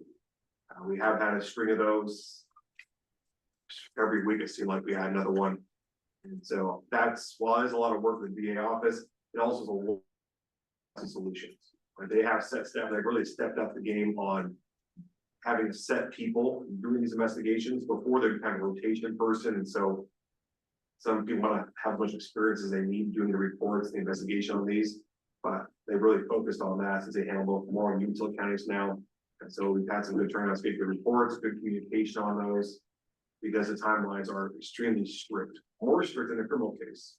I guess basically like we talked about for criminal cases, even person's arrested, they're held in custody, that trial must take place within 60 days. And that is called a speedy trial, right? For civil commitment, you have 5 days. That's from when the court was placed to the commitment hearing, 5 judicial days. And so that is a lot of work for, law enforcement, also community counseling, doing the reports, getting that information. So we had good work on that. It's just been busier. One to mention that aspect for those. And probably also causes conflict sometimes with our justice court, Supreme Court conflict we have on space sometimes, because they'll have to fit that in at some weird times. They may say, okay, well, normally court's on Thursday, but this commitment hearings we have going to be on Tuesday at 11 a.m. because we have to fit it in at certain times. So Those are not usually like jury though, right? no, there is no jury. That's purely just before the judge, so there's not a space issue. It's just a facility issue. It does seem like you get a decent amount of folks because those individuals, when they're in a facility, they're not at the jail many times. They're either in a hospital waiting medical clearance to go to a facility or trying to find a placement, or they get brought from an interim facility paying the commitment. And so that's actually involves sheriff's office time and resources. That's usually at least 2 deputies transporting the person from wherever they are, which could be important coming over and stuff like that. And then you'll have the court's examiner, you'll have usually 3 or 4 witnesses / community counseling solution staff there at my office. So it gets busier for sure, but not a jury. There's not jury issues as much. But besides that, yeah, things are going pretty well. I know, appreciate the DLR group for the courthouse facility spacing. Reached out again to try to meet with different departments about the spacings we have. I know my office has been, Julia, Deanna, and Greg have been, they know a lot of space issues, seeing the number of cases coming in, the amount of work, and so they're definitely looking forward to kind of giving guidance, and not guidance, but suggestions and saying, hey, here's the space, kind of stuff we need. Even this thing we think about like for grand jury, where we now use the courtroom. That is always a fight with circuit court. They have use of space, saying, oh, we need this grand jury room. Well, sorry, we have a restraining order now. Oh gosh, well, we have to do it now. Well, sorry, because we have to try to bring people over here to the conference room, drag over our carts and stuff. And it's just little things like that. I would say that is showing a growing community.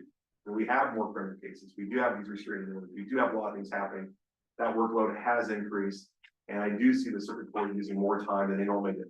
I can guarantee back in the day, it was just like on Thursdays. When I was in Umatilla County as a deputy district attorney, and I knew Judge Wallace would come over. It was usually on Thursday. He was busy all day Thursday, but he was here.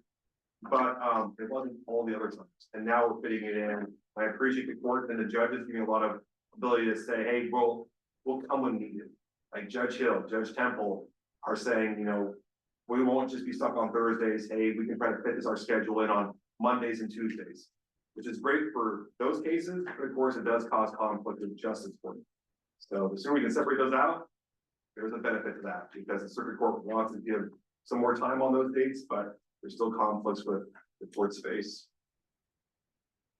and the DA space when we use grand jury. So that's all I have at this point, but open to any questions. If anyone has any questions about anything. Thank you much. Okay, fair office, quarterly report. Sue, are you there? Sue had to go out of state on some family emergency, so we'd ask that we can push her to another day. Human Resources quarterly report, Lindsay, yes, Becca.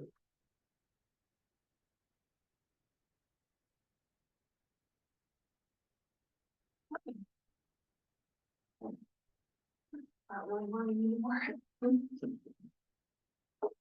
Okay, yeah, so I provided a report in the board packet, for your review.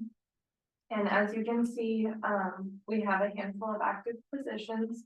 We actually just filled 2. I don't wanna, steal Eric's thunder, but, we did fill the deputy public works director and the land use planner, so that's good. We still have several, openings in the sheriff's office and public health and, for our transit department. We had it was actually a slower quarter in terms of hires. We had 4 new hires last quarter and 7 resignations or terms. No promotions, no transfers, no retirements. So like I said, it was a little bit of a slower quarter in terms of employees in and out, which is always not a bad thing. I provided some reports for you. One thing that Matt had pointed out was I did provide a generation report, and there is one employee that is undefined. It was an employee that I'm not sure if our employee system has their generation defined, because most of the people in that age group are no longer in the workforce. So if you have any questions there, I can answer that for you. In terms of projects that HR is working on, the first bullet point says that we have not, that we're still negotiating with the ASCII contracts. We actually did get a tentative agreement on Friday. Well, actually, yeah, on Friday with the road crew, which is one of the sublocals. So we'll be bringing that contract forward for ratification in front of the board next meeting. If we can get it put together by then, which is the goal. And we still have not reached a tentative agreement with the general group. Just to update you there. What else? We did put out an RFP for a classification and compensation study. It's under that threshold where we're required to do that, to do a formal bid process, but we wanted to make sure that we were getting the best value that we could for the consulting firm that we hired to do that. So that will close at the end of October. And it's fall, which means that in my brain, we have compensation board that we'll need to start prepping for, and the classification process. So classification process is due by November 1st, which I haven't seen any things for the normal budget cycle from any department, so I'm gonna send out emails reminding them of that deadline, probably this week. And then just in terms of my position, I'm gonna be attending some trainings. So there's a CIS training the end of October in Pendleton, and then I'll be attending the BOLI labor or employment law conference in November. Are there any questions that I can answer about the HR world today?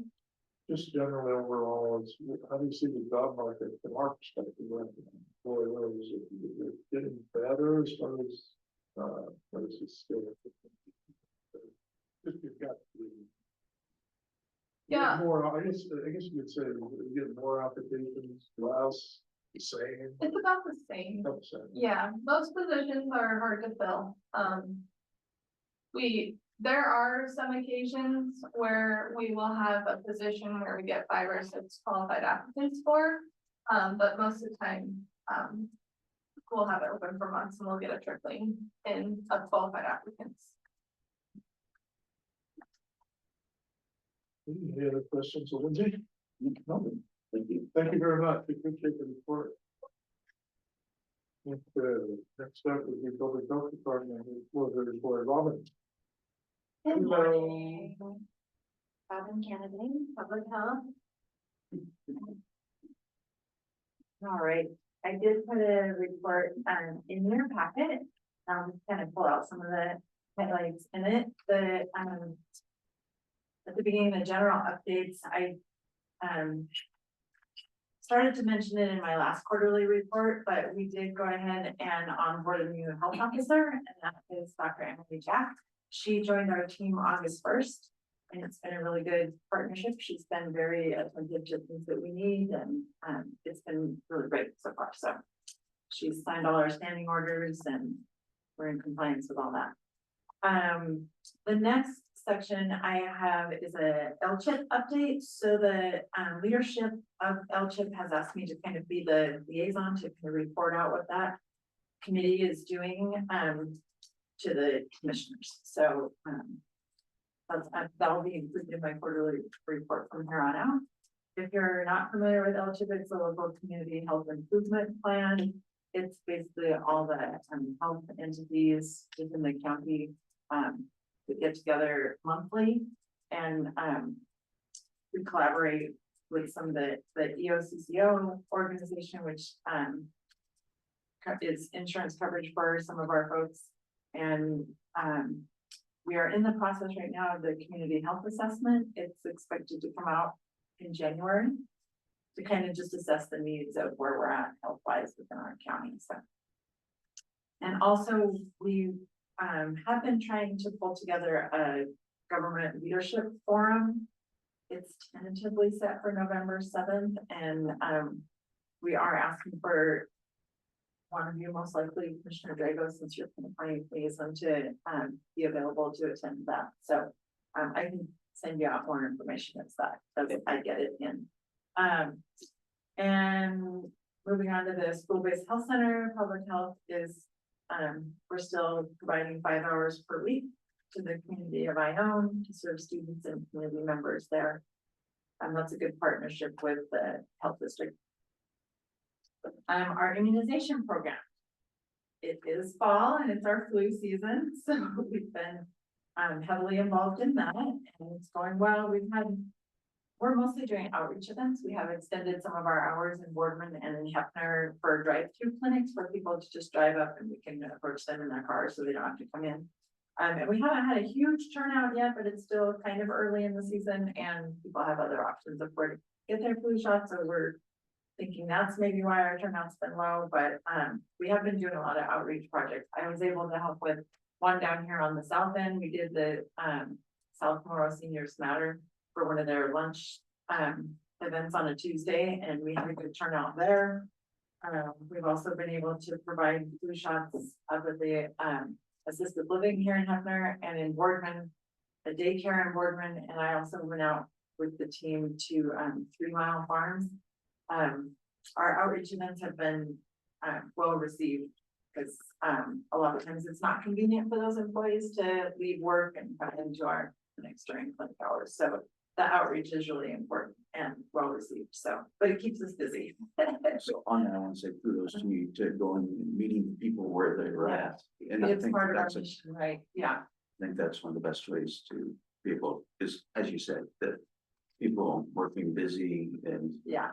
if they can just, you're there and they can get it done, a lot more chance of updates. And Yeah, it seems to be working out really well. And as of last week, we had given 84 flu shots so far this season, but that number's we've been given more than that since I got that number. So I don't have today's stats, but but yeah, it's been going well. So we still haven't we've put in an order for it, but haven't received yet our COVID vaccine for this year. We've had several phone calls to see if we have it yet. And so it's on order, just hasn't shown up yet. It gets distributed throughout the state priority wise. So I'm not sure where we fall on the priority list, but we will get it eventually. And we are compiling a list so that when we do get it in, we can reach out and let people know we have it. So, but COVID is still around. Several people have been sick this season. We've gotten several calls and people have stopped by to get the home testing kits, which we have available through public health. And we have masks and hand sanitizer for the things that people need. So we have had a lot of people come by and ask for those. And with the start of the school year, we've been collaborating also with Morrow County Schools to ensure that students receive necessary vaccines prior to the exclusion day in February. So we collaborated at Riverside during their registration, and that was a good collaboration with them, so. And then I always have posted our clinic hours, so you're familiar with them. I just wanted to give a quick update on the nitrate clean water update. We have multiple meetings that we are involved in. They've broken it down into work groups, but it almost seems like we have to be involved in every work group, so it's a lot of involvement, and I'm lucky to have Anna Pinheiro. She's very passionate about this project and invested and attends most of those meetings, and is communicating with OHA really well. I have listed some of the stats that are also available on OHA's website as far as tests that we have in Morrow County that are above the 10 threshold, and how many are on water delivery and how many filtration systems have been installed. So that's just some stats that you can find.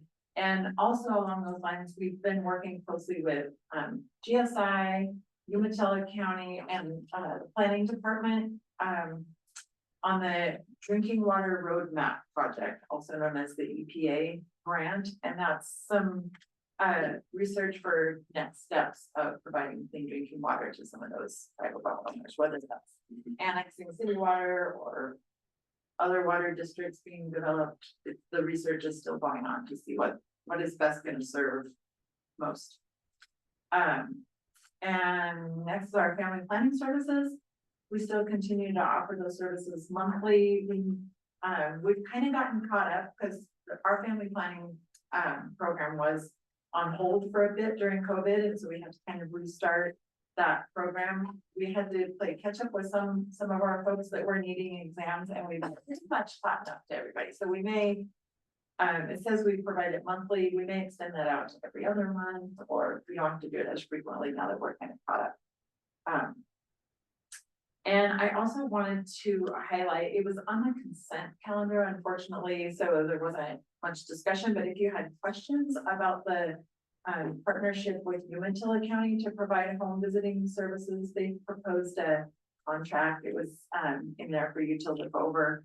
I think this would be really great. We've been trying to hire somebody for home visiting services for, to find a home visiting nurse is not easy. So it's been like 2+ years that we've been trying to find someone to fill that niche. And if we can share those duties with Umatilla County, it would be great. Most of the referrals come from, Good Shepherd, St. Anthony, but there are folks that live in our county. So it'd be a really good partnership to make sure that folks, that needs filled in our county. And it's important for young families. Do we get the questions answered that were floating around about what legalities of? Yeah, and the HR questions and stuff, yes, and just that too, but, I actually met with Joe from Umatilla, he's the public health director from Umatilla, and it sounds like the hiring and all that stuff is gonna be on Umatilla County mostly, and we'll just be contracting with them. Yeah, and, so they'll take the brunt of the actual hiring and all the HR responsibilities that go along with that.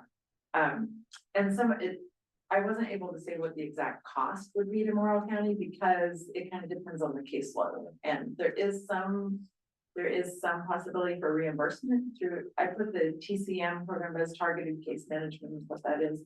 So we can do some billing to different programs. So it's really hard to say how much it would actually cost the county. But in my opinion, it would be more cost effective than hiring our own to contract for the amount of families that we serve in our county. It's probably the most cost efficient for the county, in my opinion. I didn't know if you had any questions around that. So I think it's great that, we are working with a neighboring county to provide services, if we can't provide it ourselves. The only caution I guess I would have, and I hadn't thought until you kind of started mentioning, is that to the best of your ability, make sure that, have no problem paying for the services that we're receiving, but just to make sure we aren't paying extra, that we aren't helping to subsidize the position that's providing services in utility. In Umatilla County, Right. right? And back to kind of, our discussion earlier, I guess you could term it mission creep or, something like that, Uh-huh. but. No, that's a really good point, yeah, yeah. Just to, it's always to make sure that, obviously they will have some overhead associated that we are obligated to pay, but. Yeah. Make sure we're not paying that's Right. my only For just Morrow County's portion. Yeah. I appreciate that. No, our fair share. We want to pay what we fairly owe. understood, yeah, I'll make sure and stay on top of that. And next I just have our, updated communicable disease reports, and see where we're at there and, how it compares to last year and kind of what our 5-year average is. And then there's some totals there. And then just, some updates on public health emergency preparedness. During fair, we worked with, fair board and rodeo board, and, Vince was in on that as well to, the Department of Ag put out some precautions to make sure we, lower the risk of avian flu or bird flu that's kind of been going around in some populations within our country, not so much in Oregon, but we want to keep it that way. So we kind of put some measures in place and there was no issues reported during fair, so. And we also did some assisting during, wildfire smoke and heat events. We, helped distribute some, masks to people that needed it, and we also during heat events offered some cooling stations for people to be able to cool off, and so I think that went well.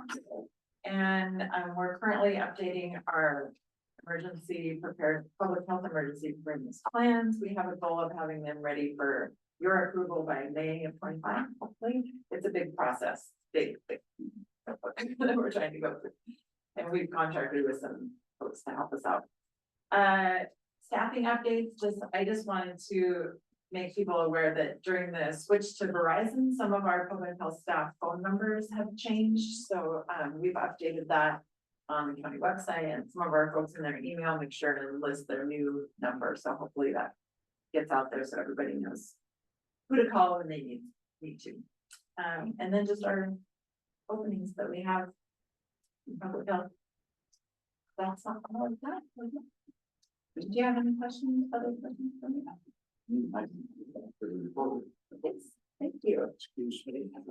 Okay, Great thank day. you very much. Do you have any other questions? Now, if people get shots in this office, is there certain hours? Yes. Flu shots, yeah. Yes, Okay. not COVID yet, we don't have No, that, just but, regular flu. and all other vaccines we have available for children and How adults. does that work? Do they call, make an appointment? We're a walk-in clinic, so they can just walk They in, walk but in. they're always welcome to call. Some but we don't- people talk to me and they said they missed, they want to hit the senior one, but Oh. they missed it, so they could Yeah. just come up here and. Yeah, on Mondays and Tuesdays, we're open in Boardman, and Wednesdays is the day we're open here in Heppner. And yeah, and for this Wednesday and next Wednesday, we've extended our hours to 6 PM. So if people after work hours need to come, yeah. And they are welcome to call if they'd rather stay in their car. If they're not feeling like coming in the building, we'd gladly go out to them. That's the purpose of the drive-through clinic. Yeah, so, yes. Oh, very good. Yes, Thank you. you're welcome. Public Works Monthly Report, Eric. Morning, commissioners. Morning. No, my packet says right in, but I made it. Here I am. So I'm glad to do so. First, I want to report in September was the Oasis Skills Demo and Safety Conference that happens every year. We usually send a few down. A little bit about the program. Nearly 100 participants representing more than 20 cities, counties, and state agencies gathered in September for the skills demo. Attendees of the multi-day conference down to Jackson County this year had the opportunity to take part in several safety classes while collaborating with peers across the state. The highlight is always the skills portion. It's a 2-day demonstration, which puts individuals, competing against each other in 6 events. Different heavy equipment, backhoe, excavator, grader, loader, snowplow, those sorts of things. Points for each event are tallied up to determine an overall winner. So this year we sent 4. Wanted to report that, out of 100 contestants, or nearly that many, all of our guys took top 20 in all events. They did really good, and top 10 in 3 events. And then, there's a big, huge, trophy outside that I brought up, and, one of our, Justin Hoff, took Top Gun, which was the accumulative points. So Morrow County got the big prize this year. So I was really proud of them, and they represented Morrow County really, really well. So I didn't get to go down to watch, but I heard it was a good time, and we were represented, so. What is that talk, that's like an overall, it's like, all around? It's an all around for all pieces of equipment, cumulative, so. Yeah, if you look at the trophy, you'll see that, we took the prize years and years ago. That each person has their own little plaque. We get to hold it for a year, unless we win it again next year, it'll stay here, so. It was fun for them. Other things in September. Up at the airport, you remember the 2024 Young Eagles event was supposed to happen during May Day down in Lexington. It was put off because of weather. It's coming up on the 5th. Looks like the weather's gonna hold out. Good for that. Just a recap, the Young Eagles is an opportunity for youth 17 and younger to get a free flight, which encourages interest in aviation for them. There's 12 registered this year. I believe you can walk on as long as a parent's there. We've got the registration, so that's happening on the 5th. For roads, the crew spent most of September in recovery mode following the fires up there. You know, we have quite a few miles of county roads up there, so the guys were up there making repairs to culverts and cattle guards and removing hazard trees. And then just general repair of the road, adding rock, you know, blading and rolling. So on that, at the last meeting, Kim Pedersen put out there that if, we have county roads that are impacted and we had to have expenses, if you can track those expenses, I believe there may be a form that we can get some reimbursement for that, and just mention, contacting. Thank you. Yes, I've turned in the initial report on that. Okay. We'll have to do a comprehensive report for recovery. Okay. So I think it's close to 100%, not quite. But yeah, we're keeping track of all of that. Thank you for letting me know on that. What else we do up there? Yeah, we spent most of the month, so it was quite a bit. We had some, heavy equipment, crush some culverts and find some soft spots in the roads, which is kind of funny this time of year, but they're there when you push on them hard enough. So things are looking good up there. We're working on, one of the reasons I thought I might miss is we're working on Baker Lane right now, trying to get that stuff patched and laid them out good enough where I think they're fine. That should be done today or tomorrow. And we did get some moisture in September, so the blades were out, grading gravel roads.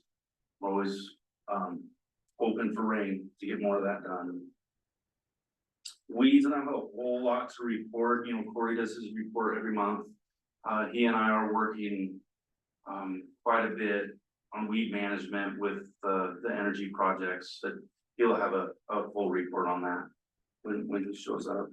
The solid waste, recently got another 40-yard container that we had budgeted for. It finally showed up, and we're going to use the older containers and move the recycling that's in the South Morrow transfer station and get it at Public Works, so it's open more often and people have more opportunity to recycle. It's difficult for a lot of people to get in there when it's just open Saturday, Sunday, businesses and others. So we're gonna be moving that down. Sandy's working on the recycling publication, promote, reduce, reuse, and recycle practices. She's working on this promotion. It's part of this is requirements that we have to follow through the state and the DEQs. And then, Is that population required? yeah, I believe it is. Yep. Yeah, it is. As you know, it was in the consent, we're working on the scale installation and we will go back and work on those proposals and fix that. I miss it, shouldn't have missed it, just, you know, some of the packets are big, we just miss stuff sometimes, so we're happy to go back and get those right. I think that's all I have. Are there any further questions for Public Works? Is there much, road blockage on Baker Lane while they were trying to transport any commodities? Was that an issue at all? I didn't receive any complaints, complaints further than it's just a terrible road. Yeah, right. It is bad. Yeah, it is bad. I look forward to getting a full rebuild on this winter. So. I didn't see a lot of onions or corn up there, something that's assuming that it didn't have a lot of traffic. I don't think there was a lot. So that's what you should. Yeah. Gonna come back to. Yeah. Oh, so you'd ask, to me, I have to find out about, so your bridge on over Ray Creek at Morrow Lane is made the cut and they're looking to come out in the fall, get with you and go do the evaluation. Scoping, forget. That's really good news. Thank you. I look forward to making the next meeting. Now, thank you. Anything further? Okay, thank you, Commissioners. Thank you. Mhm. Okay, next up is our administrative report. Just wanted to give a few updates on some activities. Over the last 2 weeks since last POC, I did attend the icing training and I'm gonna go through some of the workshops, but a couple other things that we're working on. Robin and I are working to organize the first ASA advisory committee meeting. We're sending out notices, trying to figure out a good day for that first advisory committee. We'll be getting that and we'll just let you all know about that and let the providers know they do have representation on that, but if they want additional people to attend, we'll let them know.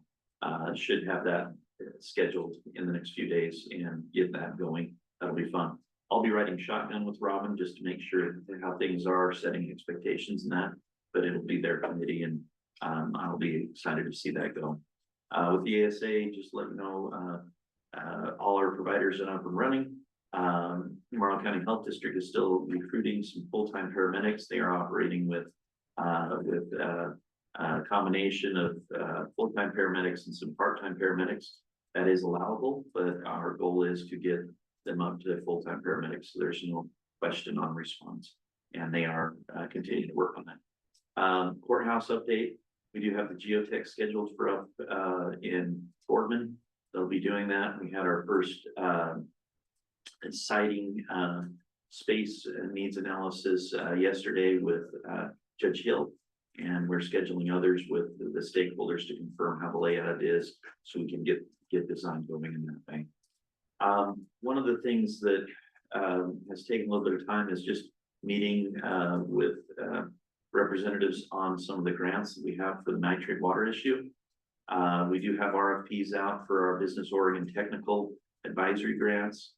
Taking those out, those will be coming up in the next few weeks. The engineers, we've gotten people contacting us. We are reaching out for a few more engineering firms. We will need to be reaching out for some of the community involvement. And so we're excited about that process. Two other sources of funds that we're just to give a slight update on, and we're kind of arm wrestling and figuring out how we should go. We did do an application for the SCP funds from the Port of Morrow fine, which could be up to $580,000 for us. DAQ has expressed some concern about us not having the community engagement portion completed. We're working through that and trying to see how we can still qualify. We may be doing a kind of a quick community engagement and then follow up with the Business Oregon grants on that. Worst case scenario, we wait till the next SCP file to get this if DEQ is concerned about that. We have opted to say, hey, qualify us for a certain portion of it, and then as we get that community engagement, then release the rest. The other one is the EPA Environmental and Climate Justice Community Change Project. This was the big grants, the one that we did receive an assistant grant to help get things taken care of. we're wrestling on whether this is worth pursuing. The timeframe, it's due on November 21st. So we still have about 6 weeks left. But while we've gotten an assistant, grant for assistance in doing that, we haven't had much connection with them yet because they're dealing with several others. Just to let you know, the timing of this grant has been more of a challenge than we originally thought. This was originally opened in November 2023.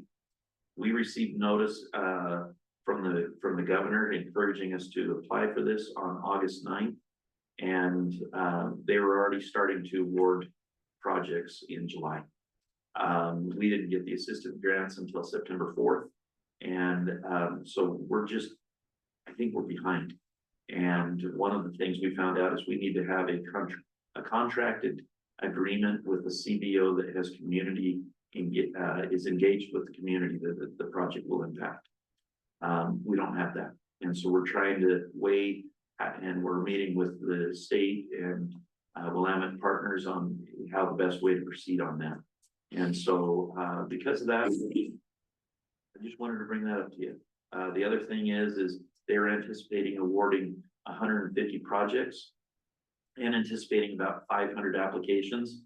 From the word we've got, they've received 2,500 applications. And so, and they're already awarding some of those. And so, when we initially got the word from it and the encouragement, we thought this was a very easy venue.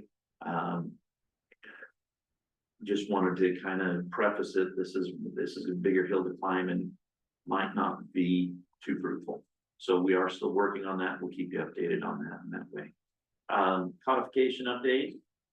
Speaking of hills to climb, we realized there's, as I told our committee yesterday, there's about 3 inches of dust on some of our code.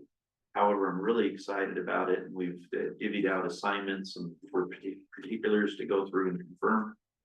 What this process would be is we would bring a new code that has all new numbers to the commission to redact all the other ones and re-implement the code. That's a big lift. The first step right now is getting the information back to the consultant to get the form, so then we can bring it back to the BOC and go through that process. There'll have to be public hearings and everything to do that. There's a few items that we found are totally antiquated that we'll probably just strike. Right now, it's still in our code to appoint the hospital administrator for the Pioneer Memorial Hospital Board, which doesn't actually exist anymore, but it kind of is interesting. And so we're going to be striking some of those items rather than just implementing. One of the things we will realize though is we will get the code in place with the pertinent items, and we will likely, after we get that in, be coming to the BOC with options to update language, over the next year after we get the code digitized and online. It would be a bit much to get it all updated on the first fell swoop, and we'd like to get it available and then fix it as we go. So the other thing is I just want to kind of give a list. I do appreciate the opportunity and the commission provided for me and Vincent to go to the ICMA. Just want to kind of go through some of the training sessions that I'm bringing back that help develop me, will help develop the staff, and hopefully help develop processes for the county. Some of the things we went to, first off, the West Coast Region meeting, which encompasses California, Washington, Oregon, Hawaii, and Alaska, are the incoming ICMA president for the whole organization is the Washington County Administrator, Tanya Ainge. And so I was able to interact with her quite a bit. And it'll be nice because ICMA will be concentrating on more county issues, hopefully this next year. A couple of workshops, achieving council managers in through teamwork, advance your career with ICMA's professional development credentialing program, building the bench, strategies for recruiting and retaining emerging leaders for large and small communities. Culture Eats strategy for lunch, which is a really fun one that I'm going to be taking back to my staff. How small community leaders can best leverage resident feedback and participation. How city and county managers can survive and even thrive. An annual performance evaluation. A healthy workplace culture is the secret sauce to success. Leading a small community, challenges, solutions, and the power of transparency. The self-deception trap, saving new leaders from themselves. And then one of my favorite that Vince and I attended together was anti-fragile and fortified leadership for the future.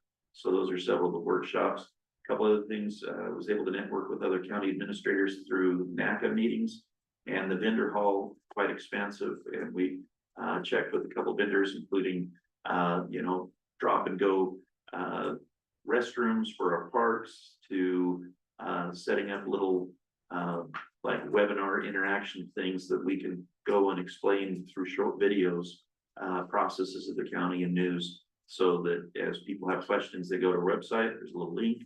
It pulls up videos to have someone talk through what's happening, and we can do news updates through that. So some fun ideas, and just a time to rejuvenate, resharpen the saw, and come back and hopefully bring some great ideas to the county and to the staff. So just appreciate that. So that's my update. Any questions or directions? It's anti-fragile, and they're saying that, there's two definitions, and you hear about fragile people, you get adversity, things break. Then they talk about resilience. Resilience is something comes along, it bounces off. And they talk about, we need to not be resilient and like steadfast. We need to be anti-fragile, where we can flex with the pressures and the things, absorb and morph into a more compliant and receptive item.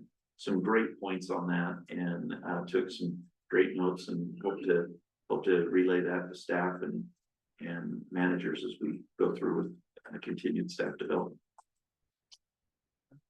It was a cool term, and she did a really great job. Okay, got questions? Oh, I got a question, because I just talked to somebody. Oh, what's the status on, we had a hang up on getting rid of some of these repossessed property tax properties? Yes. And the state, there's an issue with the state. Is there any movement on that? The state has put a moratorium on it until they can figure out how to appropriately handle the reimbursement value when we sell. Too many, we sell the property, it's more than the tax value, and who gets the gains. We've ran into the issue of, you get that money, you hold it, it's got interest, all this other things, what's the process? And so the county or the state just put a moratorium on all foreclosed properties. We have to hold on to them until this moratorium is lifted, and that will be determined during the 25 legislative process. That was in the 23 legislative process. Yeah, 24, 23, and it went into effect June of this year. And so we're on a holding pattern. It's kind of made it so our public works and facilities have had to chip up on some maintenance issues and on these properties that we're holding. And so we're looking to see how we do that. Unfortunately, as we've discussed with general counsel, there's not a good way to we can't really justify disposing of any of them under the moratorium exists. That was one of the concerns of the AFC, was the unfunded mandates of not being able to get rid of the properties. We can be monitoring that so we can unload some of these. There's no reason for us to be doing this probably. Yeah. I mean, and they got people that we put it to good use. And just to get us all for maintenance roles and so I am jumping on the webinars for the AOC legislative updates and the NACA updates.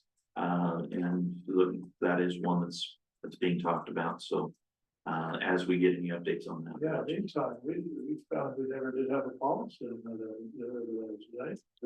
It's not laid out very well. I mean, generally you'd go by the state item, but we really need to get a process, a once a year or twice a year, auction or whatnot, is something that we should probably have a work the state determines how the excess funds are going to build up a real process. But I just wondered, we will eventually, we should do that. Yeah. Because that's the other thing. Question one is this, is the county gonna sell this property? And question two, how do they go about selling it? I want to bid on it. Yeah. So, you know, And that's, definitely, there's some frameworks that we have, but, we're really just holding until the state, makes a determination. And of course, there'll be an effective date. I can't imagine the moratorium just being lifted overnight after they pass it, but maybe they would be that kind. Could be, yeah, we'll keep track of it, still, but yeah, that's an issue. I just want to keep an eye on that. Okay, other questions on that? Okay, we'll go on to commissioner reports. Yep. No, since last time we met, I don't think had anything to say, had the codification meetings, a couple of those. Just next week will be a Korean meeting, it's Friday. In that, Let's see. I wrote down some of the things. I attended the work ed meeting, gave a report down there in Matt's place. He's been going because he's on the board there, so he's been making the reports and working with them. They're getting ready to move into, or Kim's getting ready to move into her new office there, and she's taking a chamber, Howard Beth Bryant office with her down there into her. That's where the old Gazette building used to be. So that's just not very county business, but that's the CDA meeting. I don't know if you read the news reports on that. Got a little raucous there. I guess I don't know if that's a perfect word, raucous. Like contentious. But contentious there. Let's see what comes out of that. Met with Eric and Corey. Still talking about a weed fee for renewables coming into county. One thing I found, and that down to our new office we're in, very nice, very nice. Those guys really, because I sold that property to the guy, he fixed it up really nice. From the way it was on the gas station, so we have a nice facility there that we're renting. And Corey's got a good office. So anyway, talk to them. And I don't know if you remember the last pilot agreement we did, we are in the process of doing with Wheat Ridge East and Wheat Ridge and Energy. There's a solar component, and we agreed on an amount that's in the proposed pilot. It's supposed to state sets the pilot $7,000 per megawatt per year.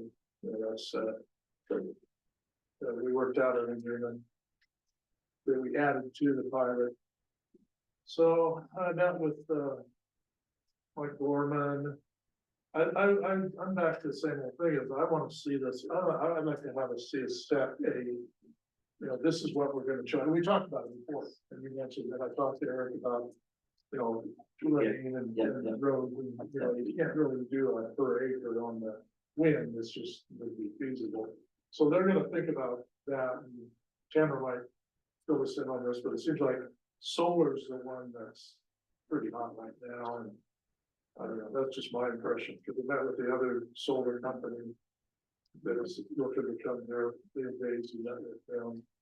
And I mentioned to him that there would be a fee, So I didn't say any amount, but I guess I was gonna ask Justin.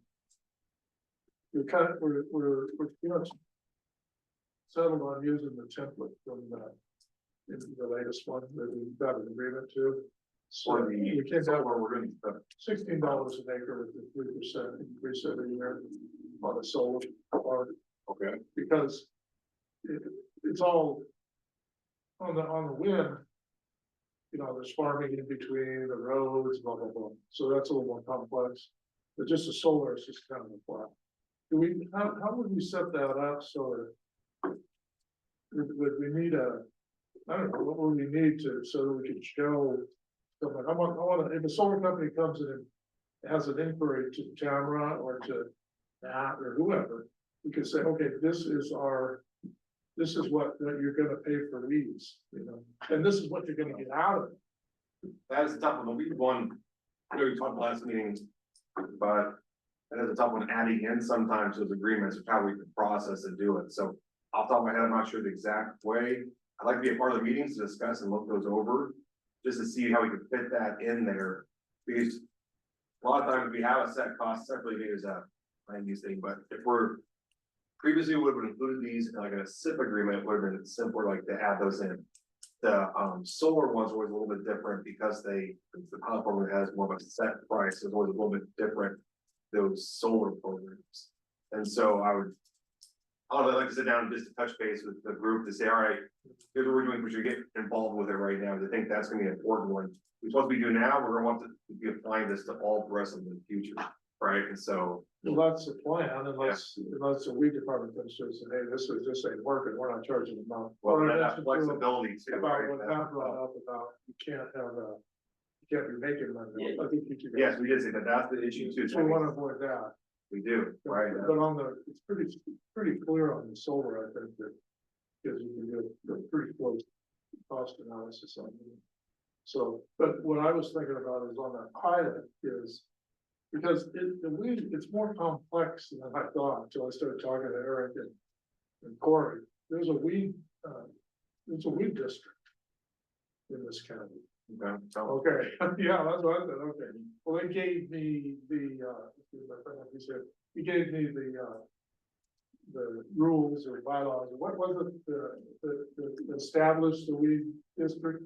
So kind of studying up, I remember what. Yeah, it all happened in the court, was signed by the judge, and it was at the time, it's just the statute of how the district was supposed to operate. And then the guidance, or the soil and water conservation district. Right, yeah, so, but it falls into, right now, under the solar and so forth, it's compliance. Where we are getting, our weed department's really getting hit, Corey's just said it's slam, that's where we're short. So, you know, the weed district actually works with mitigation itself. So we're gonna, anyway, it was suggested that maybe we had one work session on this, would you guys be open to that, or what do you want, I would, you know. I just don't like that hanging out there, then, you know, and to say, well, go talk to Corey, I don't think that's fair, Corey shouldn't have to negotiate each different one, they're not that different, I mean, you know, it's not, you got so many miles of road on the wind is more difficult. And Eric and we were talking about that, but I kind of want to get a standard, what's your thoughts? I think the standardization is a good thing. Okay. Would you be willing to have another work session on that? Okay. Yeah. All right, okay, no one talk about it, okay. And I'll have some ideas and see if they. Can you have a set with open negotiation? Yes, that's one of the options. Right, so that's everything.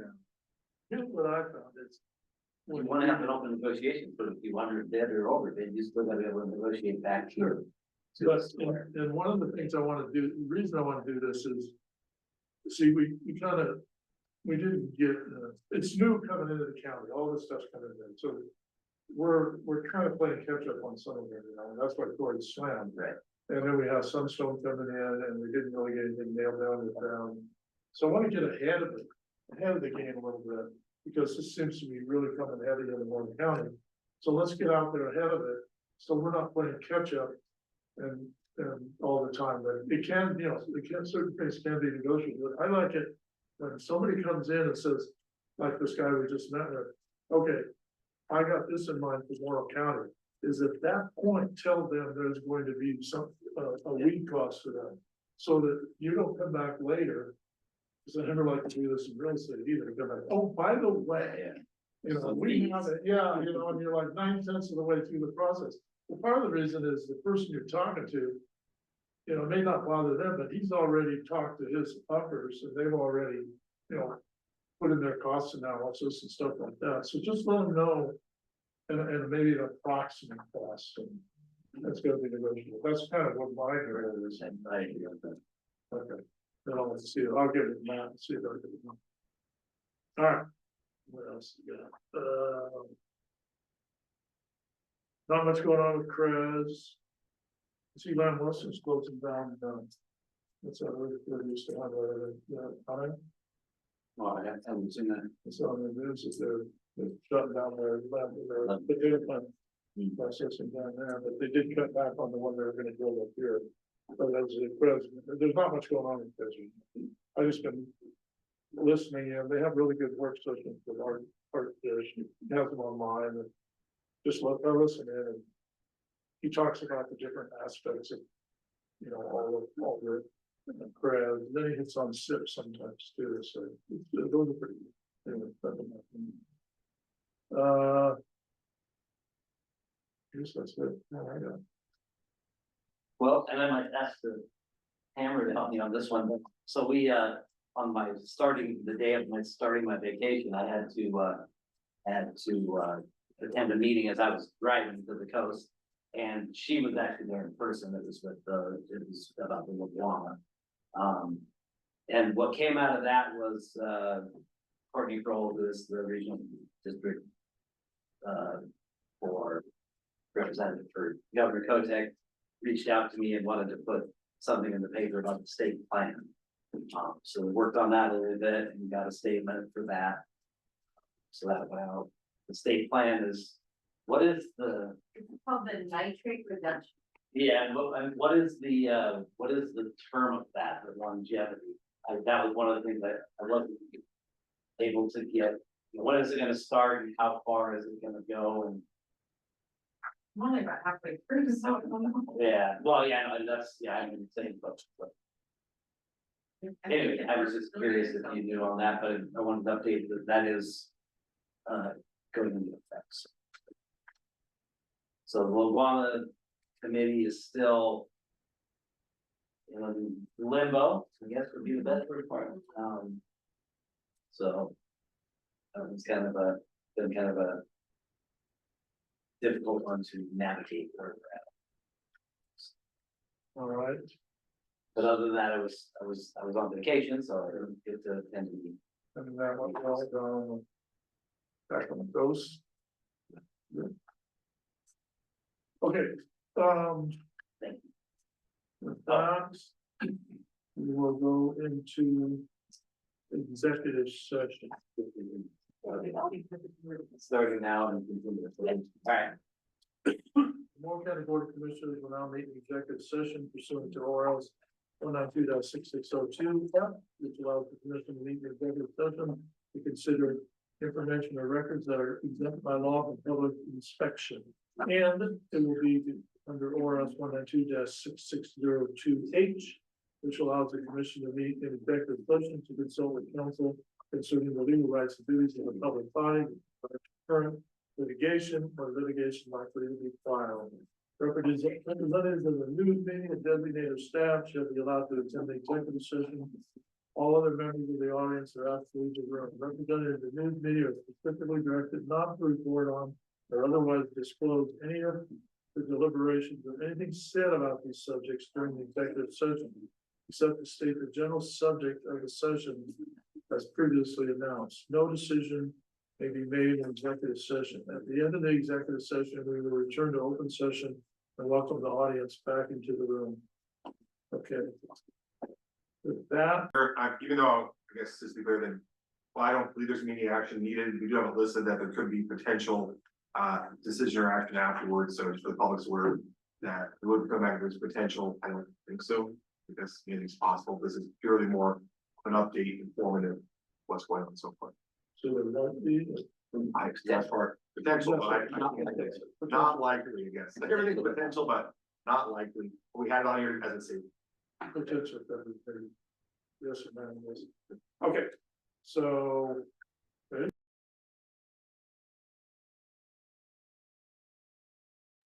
Well, meeting, back into open session. And, ask if there any further business to come before the commission. No. Okay, call the meeting adjourned then.